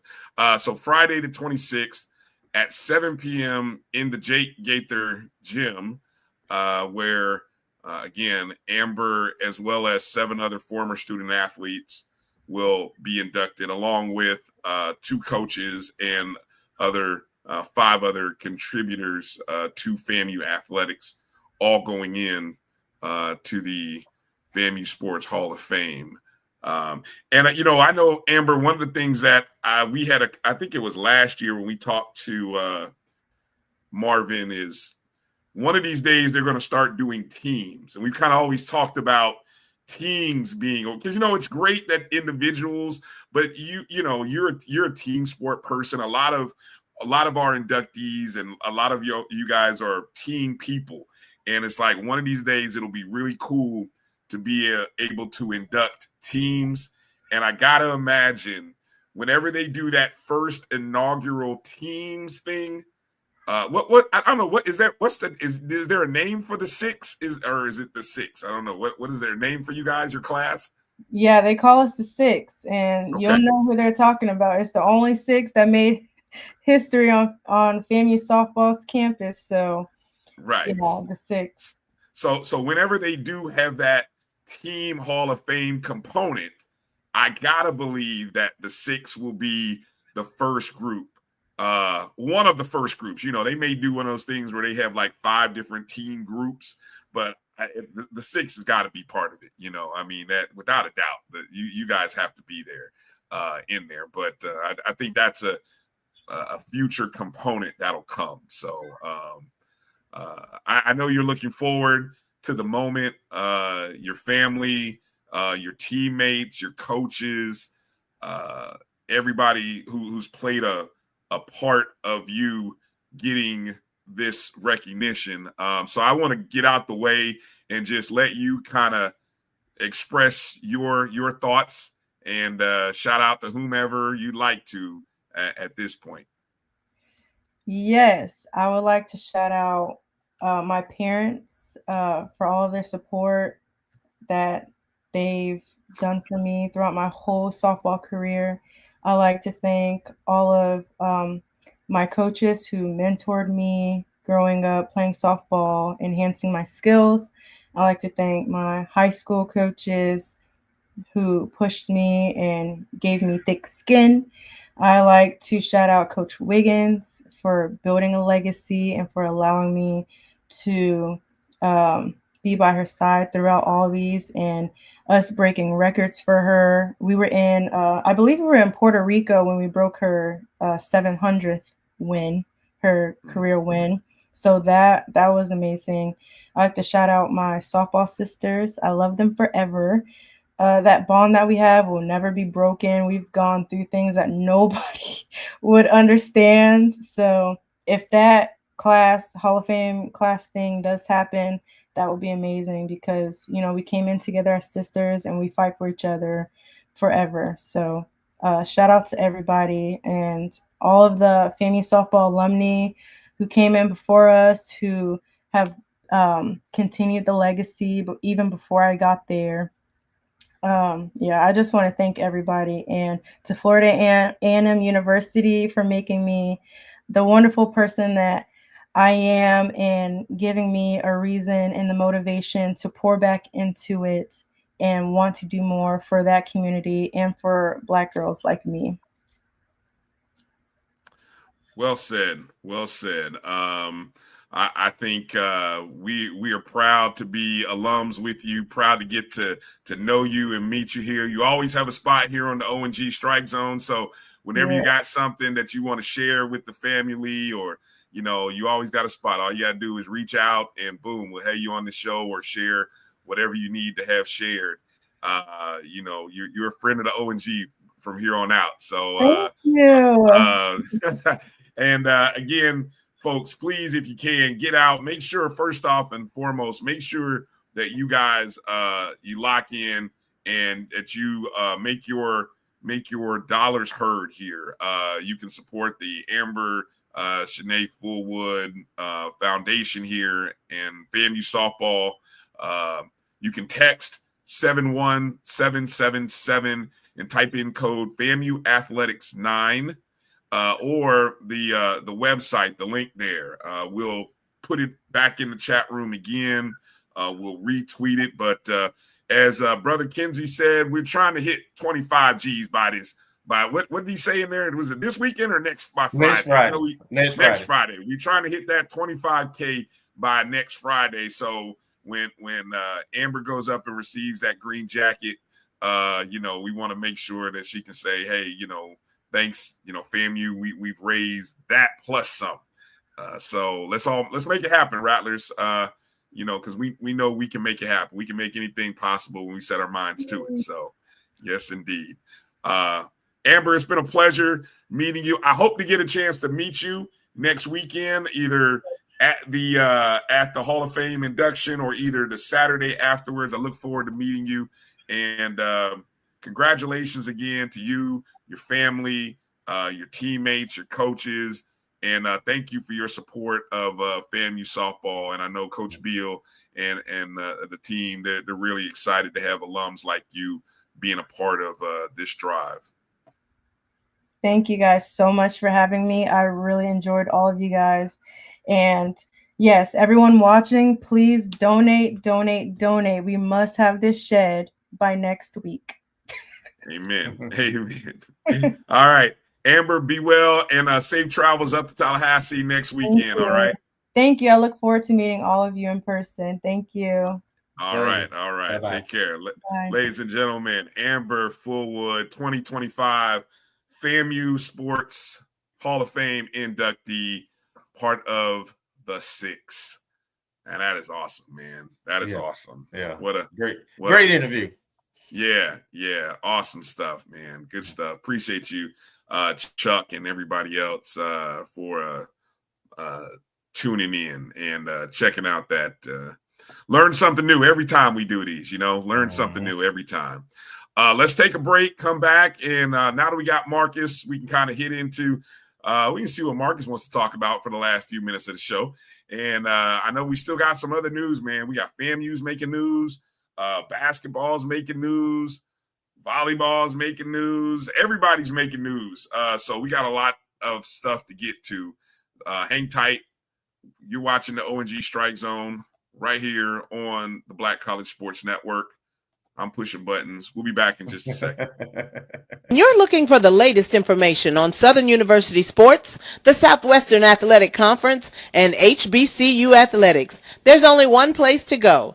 Tune in to the Carlos Brown Show, exclusively on the Black College Sports Network. Planning an event? From weddings to corporate functions, CMJ Events LLC brings over 15 years of experience to make your vision a reality. Based in Metro Atlanta and serving statewide, even internationally, we provide versatile event planning and authentic catering cuisines tailored to your needs. Whether it's pre-game meals for student athletes, fundraisers, weddings, corporate functions, CMJ Events LLC is your one-stop solution for exceptional service and unforgettable food. Our diverse culinary heritage means we cater to all cultural tastes, dietary needs, and food restrictions, making every meal uniquely yours. Let's make your next event unforgettable. Visit us on all social media at CMJ Events LLC or email us at cmjeventsllc@gmail.com. Also give us a call at 404-664-3882 so that we can start planning now. College football fans, a champion will rise in Atlanta on December 13th. MEAC champion, SWAC champion, the 10th Cricket Celebration Bowl, crowning an HBCU national champion. For event and ticket information, visit thecelebrationbowl.com. Since 2002, Empowerment Resources, Inc., a nonprofit organization, has empowered more than 1,500 youth and adults in Duval and surrounding counties. Through its programs, Journey into Womanhood, Girls Mentoring, Life Skills for Teens, and parenting education coaching. To get involved with programs, volunteer, or donate, visit www.empowermentresourcesinc.org. Follow us on social media, facebook.com/empowerment.resources and instagram.com/empowermentJAX. For over 30 years, HBCU Image has been more than just an apparel store. We've been a movement, a statement, a legacy. We celebrate the pride, the purpose, and the culture that make historically black colleges and universities legendary. HBCU Image, a Kenny T's company. ESPN Events presents Red Lobster Band of the Year. Returning to Atlanta on December 12th, 4 bands will qualify for the big stage, where 2 national champions will be crowned. Follow us for rankings updates throughout the season, and join us on December 12th. For event and ticket information, visit bandoftheyear.com.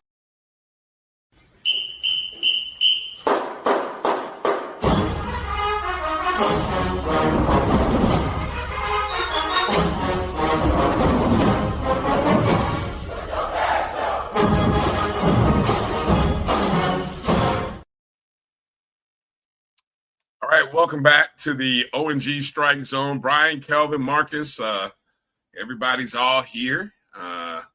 Marcus, how you doing, my Professor Green? How you doing these days? You're on mute. Yeah, I'm doing pretty good. Hanging in there. Yeah, everything's going pretty good. Yeah, getting in the swing of things. All right. What are you teaching the young people these days? Inferential statistics. Oh, Jesus. Yeah. Just give me the L. Yeah. No, it's not that bad. It's not that bad. The hell with it. Somehow it feels like it's more than just statistics. I don't know. If you just said statistics, I'd have been like, oh, okay. Like, batting averages and that kind of stuff. But no, he said something else. And it's like, what? I don't even know. But over my inferential statistics. Okay. Next level. That sounds worse than it is. It sounds worse than it is. Okay, Mm-hmm. let you tell it. Let you tell it. You know. Let's see. All of the things that are going on with FAMU these days. I feel like before we kind of hit into any of the sports stuff, we gotta make mention of. Hold on, let me get my bearings right. We got to make mention of this. Let me make sure I hit the right graphic here. Is it this one? Yeah, there we go. This piece of news that was released just recently.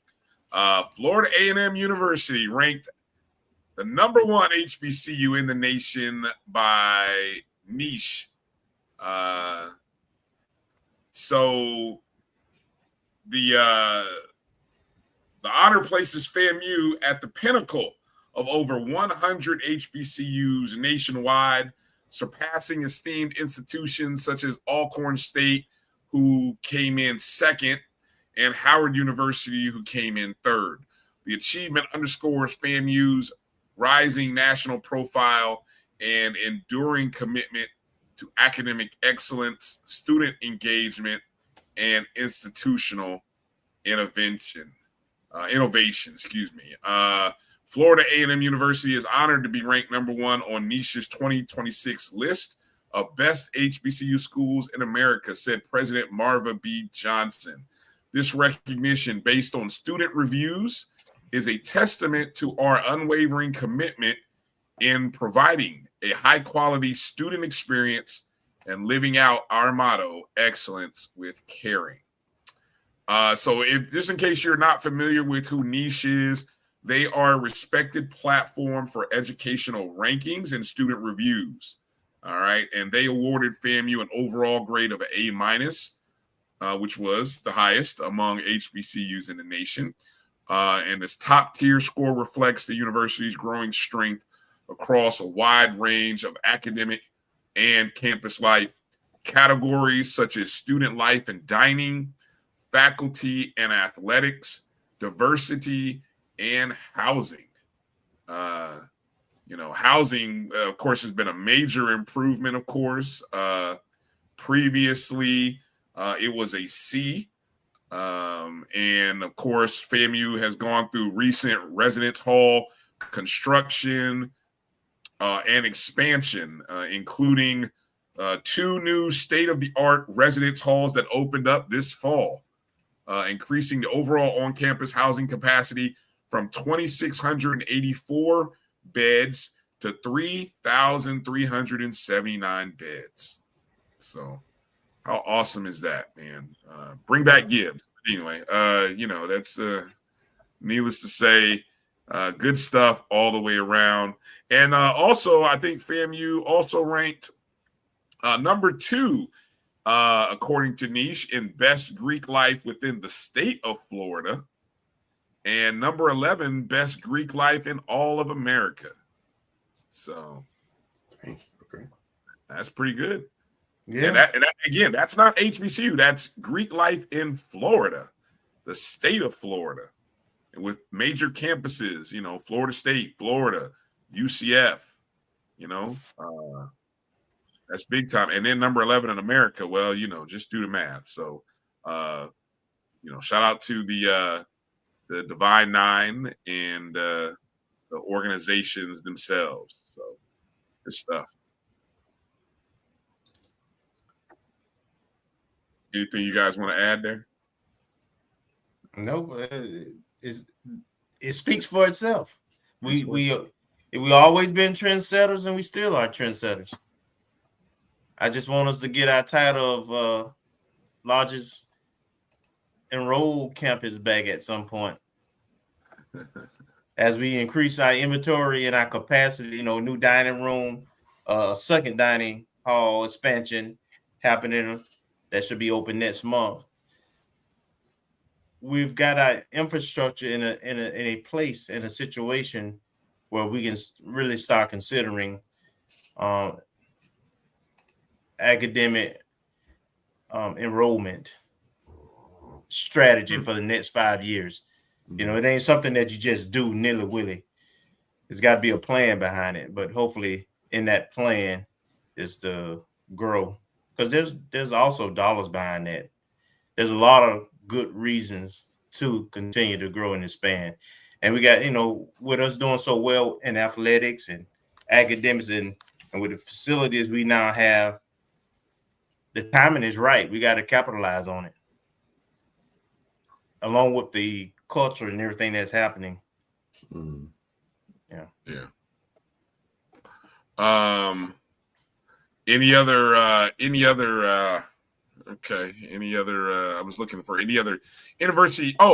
Speaking of the university related articles, did you all see the article? Kelvin, talk about the article of and I hope you posted this because this came out today.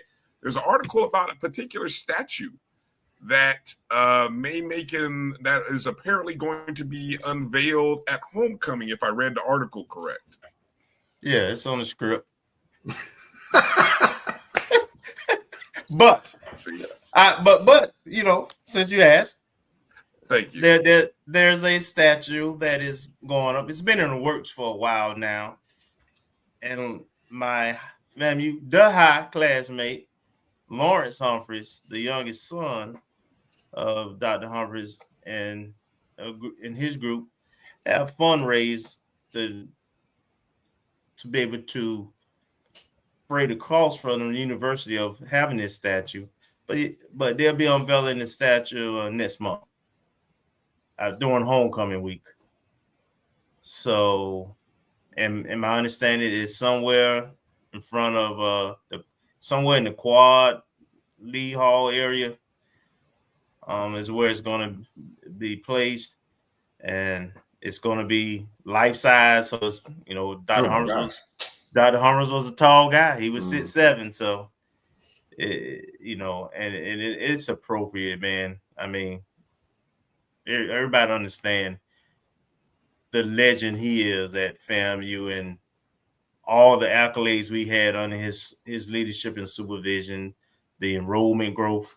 I'm talking about enrollment growth, how it grew from when he got there in '85 to where it was in 2001 when he left.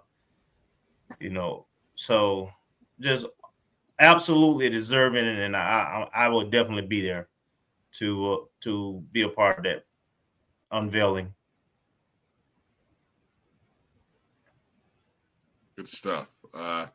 Yeah, appreciate you dropping that in there. I was in the middle of trying to upload a couple other things, so good. Are there any other? You know what thought came to mind? Are there any other statues? I was trying to recall any other statues of presidents around campus or other figures around campus. Most have building names. We used to have the presidential wall that was by the bowling alley. I remember that. I do remember that. Yes, I remember that. I think that was removed a few years ago. That was the only, and then all the pictures are in Lee Hall. When you walk into Lee Hall in the lobby areas, all the presidents, permanent presidents, are on those walls. But in terms of an actual statue, I think Dr. Humphreys would be the first to have an actual statue. But there's plenty of resident buildings that bear the name of some of our previous presidents. Right. Okay. All right. Well, let's transition over to the volleyball court, if that's okay with you guys. Of course. Yeah.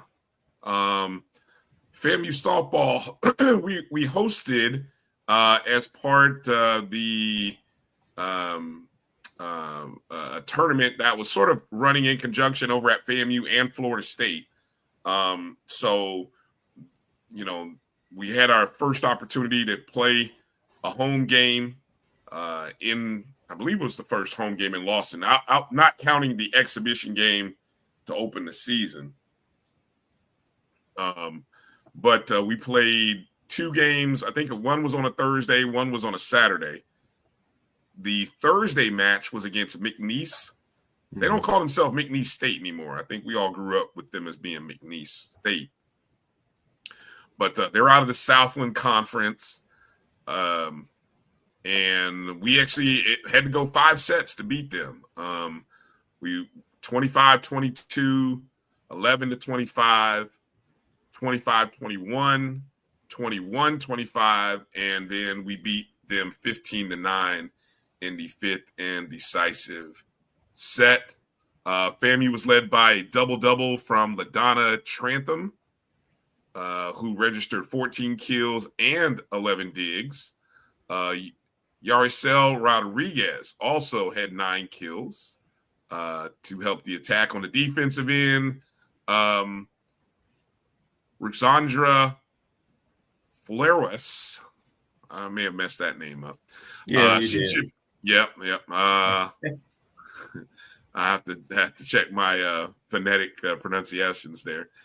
She chipped in with 27 digs, and we also had 7 blocks from Farah Farouk in the contest. Let's see. So after that first match, the Lady Rattlers on Saturday took on Georgia State. I actually got a chance to watch a couple of the sets by the time I actually got to Tallahassee. I came in somewhere in the middle of the 3rd set. We lost the first set 25-19, came back and won set number 3, 25-19. Unfortunately, ran into a buzzsaw in the 3rd set, losing 25-10. And then in the 4th set, we would end up losing 25-14 to Georgia State, who they are out of the Sun Belt and have only had 1 loss up to that point in like 8 matches. So very good Georgia State team, But again, LaDonna Trantham had 14 kills in the contest. She also pitched in with 5 aces. She had 5 aces in that. So she had a good serving day. Defensively, we had 2 players reach double figures in digs. Flaris, and Sanford, Yanni Sanford. Ruxandra had 17 and Ayani had 10. All of which, when we talk about the SWAC players of the week, it led to a particular recognition for this young lady right here. Mm-hmm. There she is. Yeah. A true freshman earned a Newcomer of the Week honors, co-SWAC Newcomer of the Week honors with her 28 kills over the weekend, averaging 3.11 per set while hitting on 93 total attempts. She also had a total of 18 digs, which averaged out to 2 digs per set. And she had 3 blocks as well. Yeah. Her production translated into a team best 35 points overall, averaging nearly 4 points per set, the highest mark among any FAMU hitters. And so I believe, let's see. This is the first weekly award. Let's see. The conference honor marks Trantham's first since joining the Rattlers, and it highlights her immediate influence in Tallahassee. Where's she from? I'm not sure, but I did Chicago. Miss Trantham? Chicago, okay. Thank you. Yeah, she's from Chicago. And I think she originally was committed to one of the schools out west. I want to say San Diego State, San Jose State, something like that. And she was early or mid-spring commitment. Let me check. I can pull it real quick, but I think she's from Chicago. She might be from one of the traditional schools that we. Homewood, Illinois. So that must be one of the suburbs. Homewood, out there. Flossmoor, or Flosswood, Yeah. Home. I'm not sure which one, how they pronounce it. And I don't know if that's one of the schools, but I know way back in the day during the Humphreys era, there were like 3 or 4 Chicago schools where we always got not just athletes, but students from. Chicago Pipeline, huh? Mm-hmm. I want to say Whitney Young, Kenwood. Yeah, there's a third one. I can see Whitney Young, definitely. There was a third one I can't remember from Chicago. It seemed like we always had a pipeline there. We had a pipeline from there, Detroit, a couple other places. I was able to talk to Coach Gomez, Gokon, Saturday before the football game, and he shared that he's dealing with some minor injuries, so he's playing some younger folks and tinkering with the lineup as they get their footing and everything comes together. He totally believes in the talent he has, and once everybody is healthy and playing, which he kind of indicated this tournament coming up starting tomorrow in North Florida, he would get at least a couple of them back. Then he anticipate be able to finish games and go on a roll here. Yeah, currently we sit with a record of 2-6. As you mentioned, the Jacksonville tournament starts tomorrow afternoon. It's West Virginia. I'm assuming that's West Virginia out of the Big 12. That's a 3:30 Eastern match. Then on Friday, we take on Jacksonville State. Now, that's Jacksonville State out of Alabama, not Jacksonville, Florida, just in case anybody wondered, even though they're playing in Jacksonville.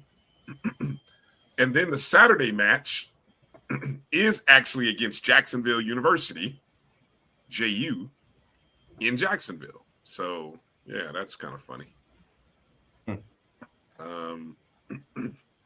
And by the looks of the schedule, this is the last non-conference tournament before SWAC play begins on September 26th. Which, hey, how exciting is that weekend going to be next weekend? We've got the start of SWAC play against Jackson State in the Al Lawson Center, 6 o'clock. You got the Sports Hall of Fame going on in Gaither at 7. And then you got the football game against Alabama State on Saturday.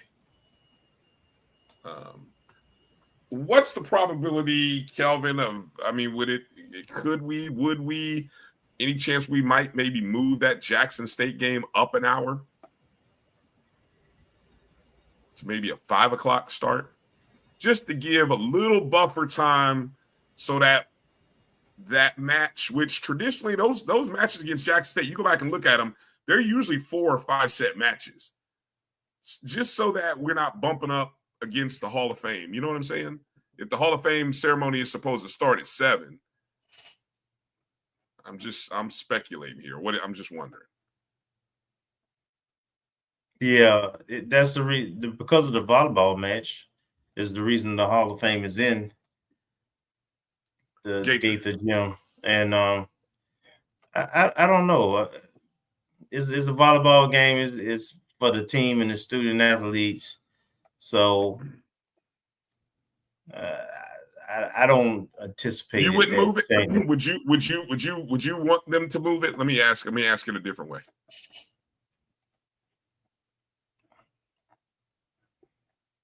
I don't know. I'm fine with it the way it is because the crowd's going to be different. Of course, the ones who getting honored, and there are some local folks who being honored.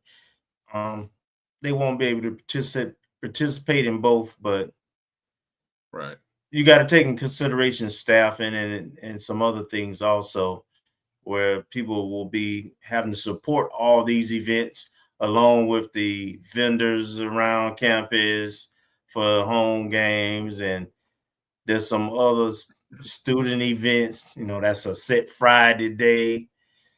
So it's a, no matter where you put it, it was going to conflict with some things. So there'll be enough people around that people can support each event. As I looked at the way this season has started for the volleyball team, and after what I saw the other day, this start of the non-conference reminds me of the season 2 years ago. A team that had started with a conference with a non-conference record that was a little less than what the previous year was. But then the previous year was a team that was backed with Conference Player of the Year, Dominique Washington, a 2-time SWAC championship squad. That team was just a little bit different, right? And you lost a lot of people. I think that team might have lost like 7 or 8 players. What did the volleyball program lose last year, Marcus? Like almost 10? 9, I think. Yeah, 9, 10. Yeah. So I don't know. It feels very similar, and I hope that they are able to kind of find their footing this tournament, because hey, SWAC play starts the following weekend. Yeah. Oh, I mean, we're fine. We're very competitive in all these out of conference games. I mean, we've got 2 5-setters we lost and 1 5-setter we won. Yeah. We're not getting swept. I think we only have 1 sweep, maybe 2. So, we're competitive while we're getting healthy and while we're getting familiar with each other. So we're in a good spot. Yeah. Okay. Speaking of players of the week and all that comes with it, on Monday we did make sure we had just caught the news that had come off the hot off the wires. Jamil Sanders was named Defensive Player of the Week. We talked about that a little bit on Monday's show, but I just wanted to, just in case anybody might not have heard the news, Sanders had 6 total tackles, 4 solo, a sack, 2 tackles for loss, and a pass breakup. So had a heck of a stat day. He did. Yeah, very active all over the field. Yeah.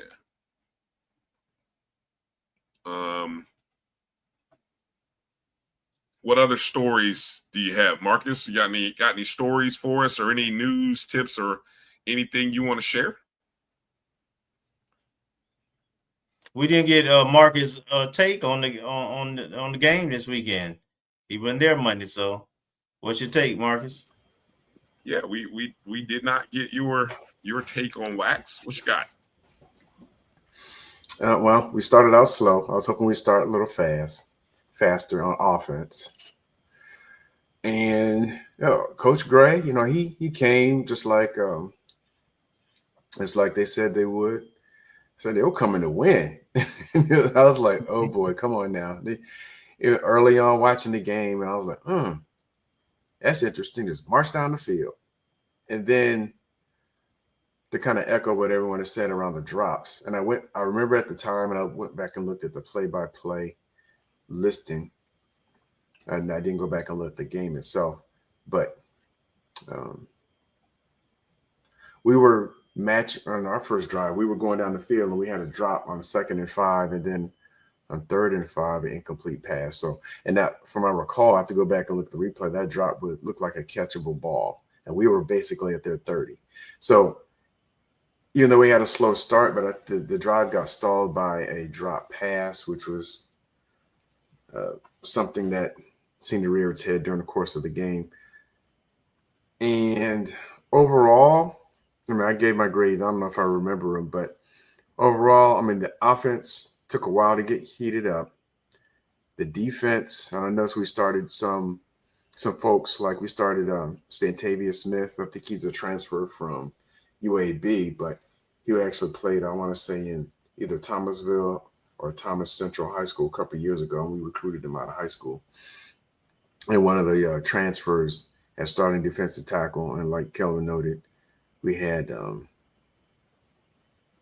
his name slips my mind, number 4 linebacker who was hurt last year, starting as one of our defensive ends as I rush in. So it looks like we had a few people coming in and getting some playing time, but it was looking a little shaky. I was getting worried up through the first half, and then we started moving the ball, and Petty had a good drive, so I was pleased about that.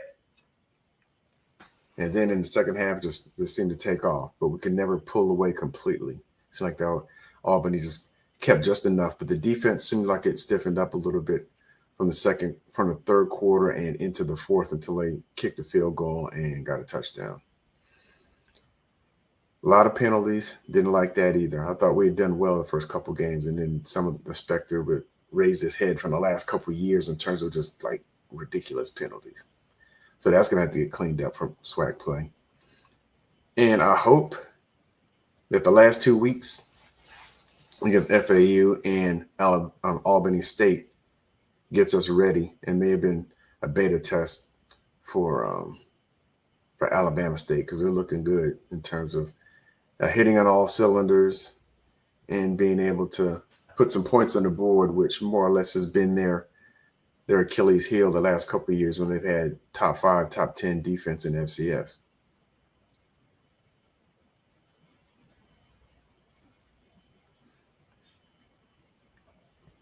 I guess one more thing.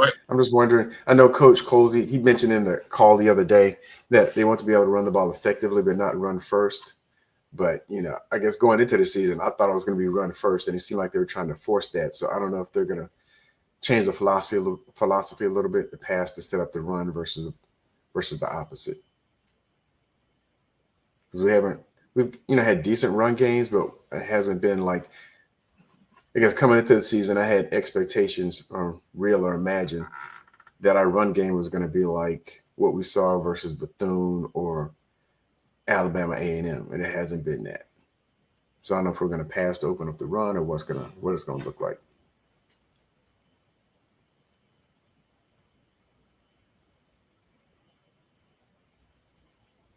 All right. What was your big game prediction? What was your prediction? Do you recall? I don't remember. Maybe a special teams touchdown or something like that, which didn't happen. Oh yeah. Also, looking at the big plays, we gave up a lot, like 4 or 5 big play kicks. And so one thing I'm trying to track is not only explosive plays that yield touchdowns on the play themselves, but trying to track explosive plays during a drive that eventually ends in scoring, or at least what happens if we have more drives with big plays that end up scoring, and what happens from going from there. Gotcha. All right. Well, we're on a bye week this week, so Coach Colsey and the staff, I'm sure, will be out recruiting. So that'll give you. I'm sure it'll be busy over the weekend as we start to see offers get made and things of that nature as coach and the staff begin recruiting for 2026. So we'll see what that looks like. What else, Kelvin? What else you got for us? You got another story or anything? Well, we had golf. Okay. Golf had a tournament on the 15th and 16th, and last tournament we participated in, this was with a bunch of the blue bloods of golf, right? We were competing against FSU, the Oklahomas, all the big boys and all the service academies. And our last tournament we was in. and we finished above the service academies, and we had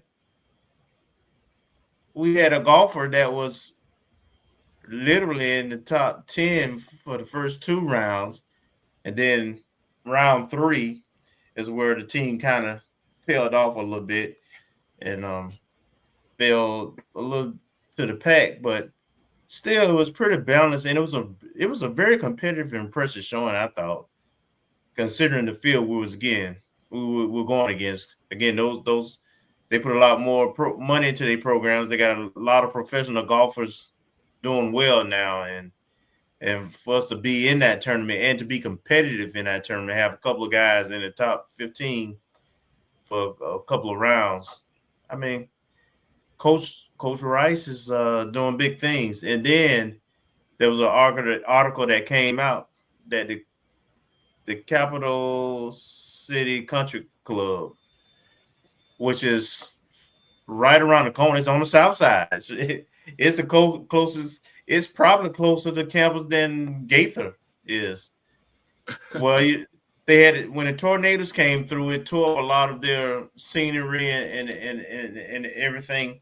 So they're trying to get private money to invest and make it NCAA qualified course and partner with our golf team. I briefly talked with Coach Rice about it, and so those discussions that have happened, and but they rent that property currently from the county, and they're trying to redo that whole thing so that they can get a private company to invest millions in it to do a lot of major improvements and be the home course of FAMU golf. Now, I don't have to say how huge that would be to have NCAA golf course so we can not only practice but hold competitions, maybe even a SWAC championship. So well, Clinton SWAC championship. What do we use right now? They usually go where? They've been a couple of places. I think they've been to Birmingham. It did it there, and I want to say somewhere in Mississippi also. But no HBCU has a on-campus golf course. Florida State does have a Jack Nicklaus on-campus golf course, the Jack Nicklaus design on-campus golf course. That's NCAA, in which where the regionals was held, and that course was just done maybe a year and a half ago when it opened, and so, and technically that's on the south side too. But there's a lot of golf courses close to campus, but it'd be nice to have our own. Right, seems that way. Yeah. Let's give a shout out to Sasha Robinson. Right. This report coming out this morning that he finished 21st at the Stevens Cup. The Stevens Cup highlights HBCU impact. Just reading an article here from FAMUathletics.com. Over the course of the 3 rounds, Robinson scored an even par, 2 under par, and a +3 on day number 3. His strong second round pushed him into contention and showed his ability to post low numbers against top competition. Ultimately, his 21st place finish put him alongside players from other elite programs such as Texas, LSU, Arizona. More proof that HBCU golfers can stand toe-to-toe with the best in the nation. So, yeah. Coach got a stick. It's short. Coach got a stick. Yeah, between Robinson and Vaboon. Yeah. Who's a freshman. I can't even try to pronounce his name. Not even going to try. I'm just going to call him Vaboon. That last name is woo. But congrats to Sasha. Congrats to FAMU Golf on a great tournament. What's their, let's see, their next scheduled event? Oops. Looks like it is going to be, what's today? 17th? Actually upcoming in Miramar Beach at the Sandestin Collegiate Tournament, September 22nd through the 24th. So this event, matter of fact, the one that Sasha was at, the one with that picture, is in Lake Bluff, Illinois. So, yeah, shout out to Sasha Robbins. All right. What else we got, fellas? I mean, obviously it's a bye. Do we want to mention, normally we would talk about the other games going on in the SWAC or the football games, but, even this weekend, there are only 4 SWAC schools that are playing games this weekend. Did you know that? Yes. And the SWAC performance up to this point is very disappointing. SWAC is struggling. We have what, 5 teams that are 0-3, about 4 more that 1-2, and then 3 that are 2-1. The conference is not getting off to a strong start. I think I saw a stat that against other FCS schools, 2-9 was the number. I think that's the 2-9 against other FCS programs. Yeah. And so we got to pick it up. Yeah. As a conference. And sadly, the first one up there.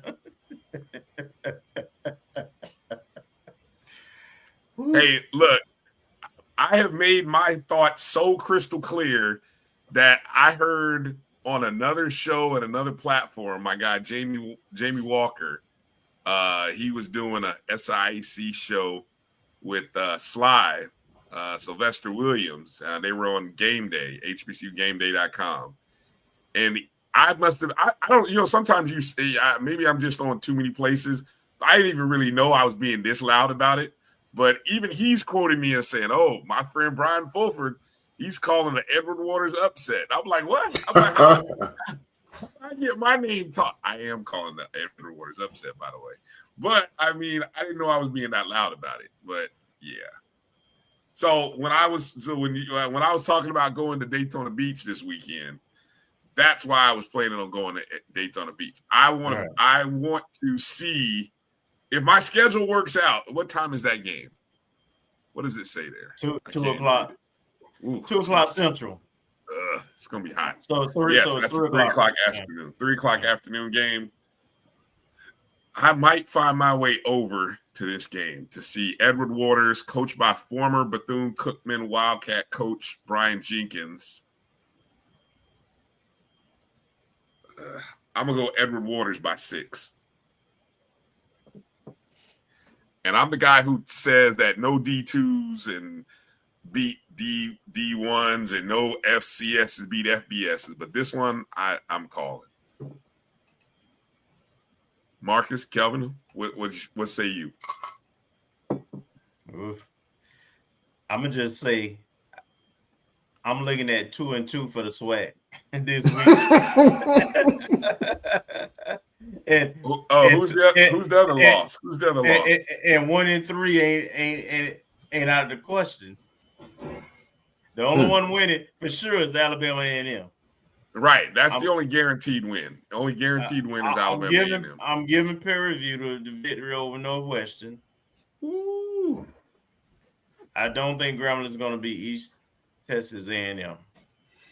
Are they D2 or are they FCS? They transition to FCS. They just their first year FCS. Okay. They're the team that Florida State beat 77-0 or 3. But I got to see their players and it's, that was a mismatch. But against Grambling, especially the way Grambling looked against Kentucky State. Grambling is 2-1, 2 wins against non-FCS opponents, and they probably should have lost to Kentucky State last week. Probably. Yeah.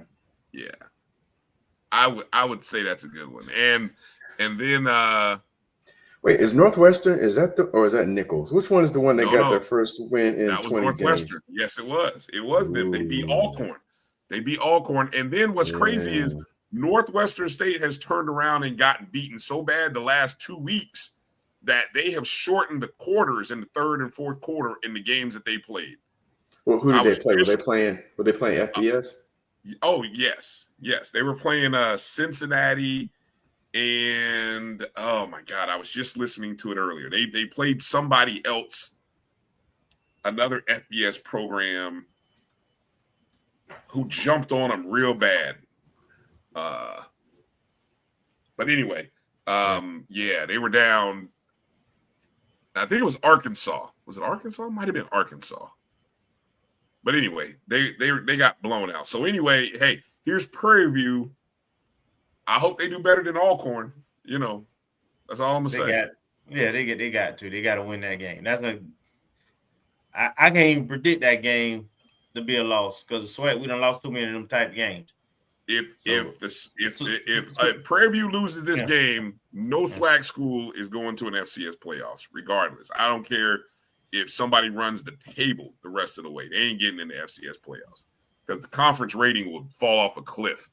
If Bethune loses and Prairie View loses, oh yeah, the conference rating is falling off a cliff. Well, I do still think there's 2 teams potentially gonna get it, but they have to run the table and just lose the loss beat to each other. And that would be Jackson State and Alabama State. And the loser of that game, if they ran the table, would get one. Yeah. But you're right. It ain't looking good. Yeah. Exactly. Little Baby's got Northwestern. I ain't mad at you. Yes, the one positive of going over to Daytona Beach is I can stop by Buc-ee's. Exactly, Keith. You know exactly. I can stop by Buc-ee's on my way to the game and coming back from the game because I am stopping twice. I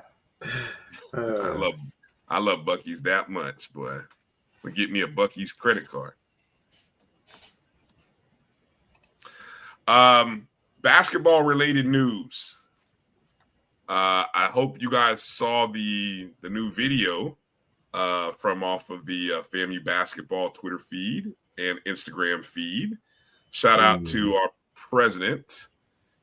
She's doing a nice job of being in places, but we're not really hearing a lot of stuff. You know what I'm saying? I don't really hear her. It's like her team has her in places, but she's not really.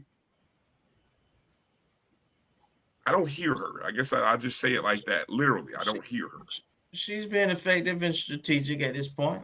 I mean, she's not hiding. She's around, but she's not making a whole bunch of noise.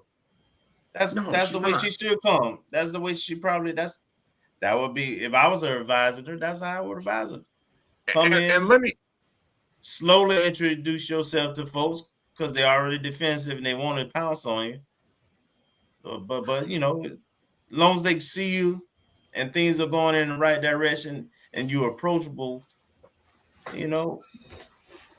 I would say her interactions with students looks good and genuine. I was literally looking through my binocular at her on the football field during the recognition of the I think it was in between the first and second quarter where they were recognizing the academic success of various athletic teams, and I saw her hamming it up with some of the different ladies from different programs. Man, it looked all genuine. It looked really warm and inviting. And then you see the pictures with the football team.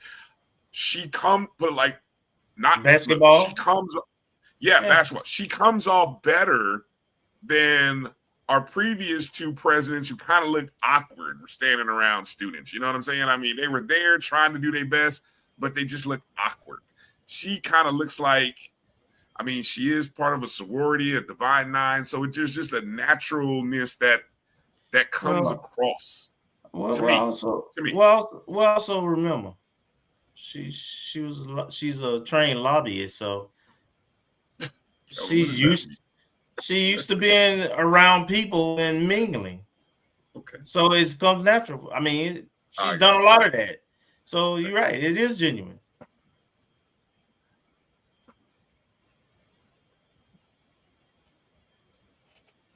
I didn't mean anything negative. Oh, okay. Well, speaking of basketball, two news nuggets that we've been able to take away recently. Of course, first off, we did get the date of the Florida State exhibition game. I believe it's October 26th. What day is October 26th? Anyone got their calendars out? That's Friday, ain't it? That's a Friday. Yeah. October 26th. It will be in the Civic Center. Is that what they still call it? Yeah, the Donna L. Tucker Civic Center. Yes. Okay. Well, the first part, it used to just be the Civic Center. Yeah. Mike Road Dogg said it's a Sunday, that game against Florida State. October 26th. I'm sorry. Yeah. I was looking at October 26th. Yeah, October 26th is a Sunday. It will be in the Tucker Civic Center. Now, I know from some sources that some of the behind-the-scenes stuff is not what it should be or was expected. I think they're still working on that. So, for example, admission, not really sure if there's going to be an admission. The hope is that if there is an admission, that the admission is able to go to the students, the players, as part of kind of some NIL stuff. But I don't know if there's going to be admission fee. You know, I mean, people would kind of get in with a free ticket, I guess. But they're trying to. So a lot of stuff is happening. A lot of work is going on in the background to try to make this a mutually beneficial game for both teams, right? But it looks like this game is going to happen, folks. Well, the game is happening. Yeah, the game is happening. Coach Ward talked about it today at the 220 Club, too. Okay, so that's who was at the 220. See, I missed that. Mm-hmm. Okay. Yeah, see, nobody told me. Yeah, 220, basically, Coach Beal went down the whole schedule like she did with us last week. Yeah, I caught Beal in the whole schedule thing. And Coach Ward gave at least the non-conference. I don't know if it was in part or whole of all the non-conference schedule. Mm-hmm. Yeah, he did talk about some of the players. He talked about the young man who's really, really tall. I don't know if he talked about everybody, but he talked about at least that one. I did hear, I read it in the Democrats, one of Gerald's articles, that we opened the season at home against Kennesaw State. And I believe it was a Saturday. And I had to go back to watch the 220 Club too, I guess, because that's where he probably would have said that, right? Yes, he did say it at the 220 Club too. Gotcha. Okay. Well, I feel like between Coach Beal, Coach Ward, and our interview that we've had with Coach Gordon, we could probably start piecemealing the basketball schedule together. Really. Yeah, hopefully it'll be on the website soon. Yeah. Yeah. Okay. All right. Well, what else you got? You got anything? Any more meat left on the bone there, Kelvin, for you?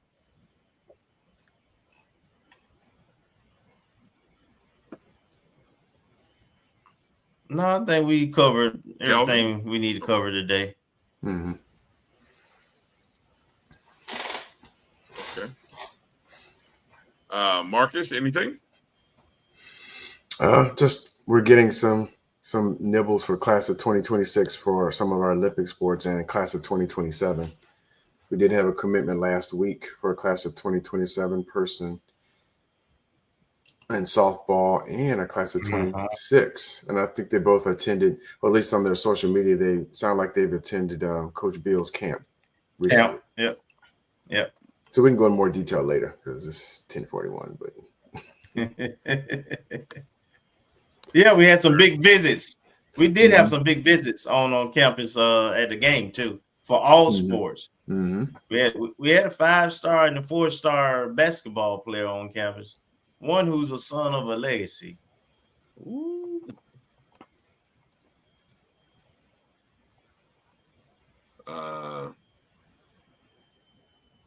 Good opportunities coming up here for FAMU basketball to make a name for themselves. All right, as we close out the show, I did drop once again the donation link. For some reason, one of these Facebook accounts is not going through for whatever reason. But anyway, the donation link to the FAMU softball fundraiser, part of the Amber Fulwood Foundation. So please go visit that link and donate. We're trying to raise 25,000, small change compared to what we Rattlers have been able to do over the past few months. But that's for FAMU softball. So you can donate via the link. You could also text 71777.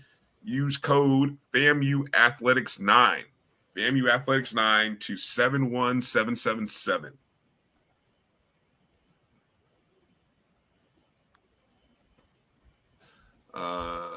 I'm told, Marcus, that the softball team had some visitors from, let me see, Area Young reports that softball had visitors from Oklahoma City and Jersey.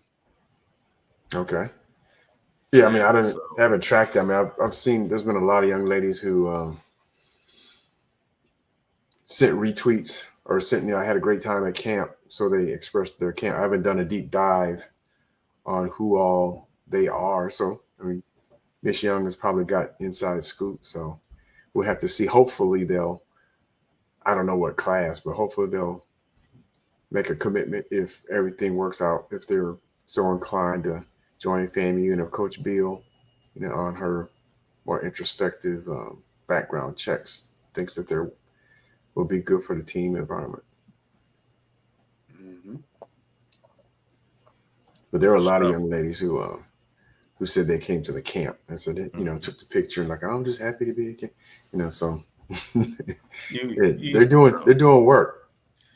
Yeah, you sent Kelvin, the other link. You switched the link on me. You dropped the basketball link in there. I didn't know you were dropping a basketball link in there. Sorry why would I re-drop the other link? I don't know, Kelvin. We were talking about softball. And somehow there's a basketball. I didn't know basketball was fundraising too. Jesus. It says, man, basketball on the link. I'm not seeing all that. Come on, see? If you get to the production meeting on time, Kelvin, damn it. Thank you for catching that, Steve. Let me see, updated.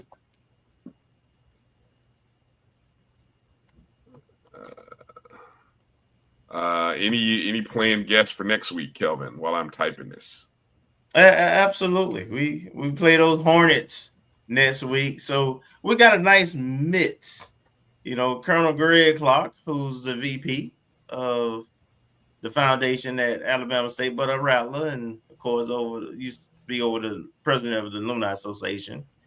He'll come on the show and give us the lay of the land of what everything that's happening with him. I know there's some events centered around this game, some events Friday night at a couple of spots. So we will kind of let him talk about that and how things going there. And then we got Nick Eden coming on. I suspect that there's going to be a lot of Hornets in town next week, and they're going to be talking a lot of cash stuff. And I'm here for it because brag is still brag. So I'm looking forward to it. Yeah. FAMU is 8-0 versus schools from the state of Alabama in football. So just thought we'd share that. Okay, one more reminder, folks. FAMU Sports Hall of Fame, the enshrinement ceremony Friday, September 26th, 7 p.m. Jay Gaither Gymnasium. Scan that QR code. That'll take you to the FAMU Sports Hall of Fame website. All right. So you can purchase your tickets. Tickets are $100. It is part of a donation ticket. So a portion of your proceeds will go towards athletics. But should be a great ceremony. Looking forward to seeing. Road Dog said, "Who's tailgating next Saturday?" You know where we at, Road Dog? Ain't nothing changed. Ain't nothing changed. Exactly. Nothing changed. All right, gentlemen. Well, let's get ready to shut it down. It's been a good show tonight. Got to thank Josh Padilla, Coach Westside, you can find him now on those X streets, those Twitter streets. Of course, from Kent State, he's coming down to Tallahassee this upcoming weekend as Kent State playing Florida State. Somebody told me to take Florida State team total over 51.5 points, by the way. Yeah.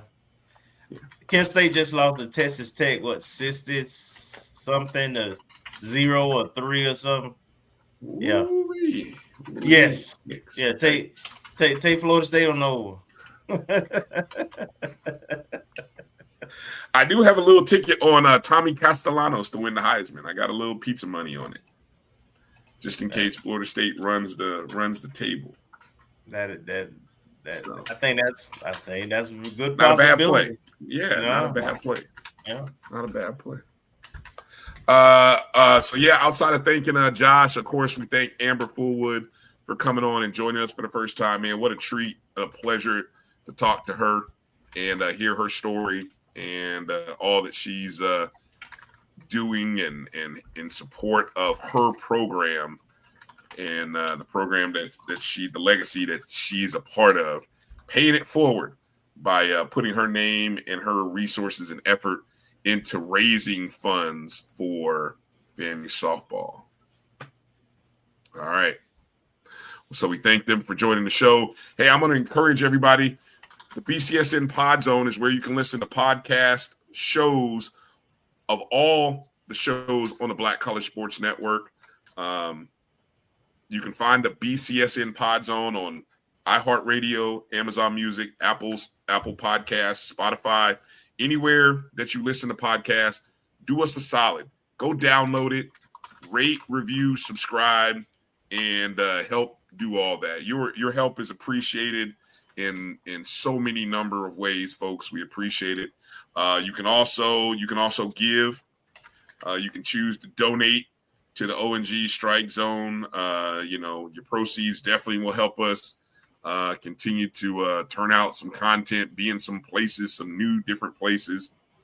There's the Cash App. You can also make a super chat as well, and you can drop that donation in. So we appreciate you. All right. Well, that's going to do it for tonight. Marcus, it was good to have you for however long we had you. And you continue to keep holding it down, Professor Green. Statistics. Mr. Statistics. I'm gonna go Google what relative theory of flight statistics are. Isn't that what you said, Marcus? Isn't that what you said? You said relative something. No, it wasn't. No. It was something. Radiation statistics or something. It was like an R. What was it? No, inferential. Indifferential. Don't worry about it, Marcus. Kick him out of class. Just pulling my leg. Like, Brian's a professor too. Young man, go that man. Look, yeah. I need a TA. I need a TA. I need somebody to grade papers. I hate grading papers. Anyway, just give kids check marks. If it don't look right, you get an 85. If it looks good, I'm gonna get a check mark. 100. That's it. All right, we got to go. Hey, I appreciate all of your support of the O&G Strike Zone. For Marcus and Kelvin, I'm Bryan. Until next Wednesday, no Monday night review because there's no game. So no Monday night review next week. We'll be back next Wednesday right here. Same bat time, same bat channel. Thank you. Things up, Rattlers. And we will see you soon. Peace out.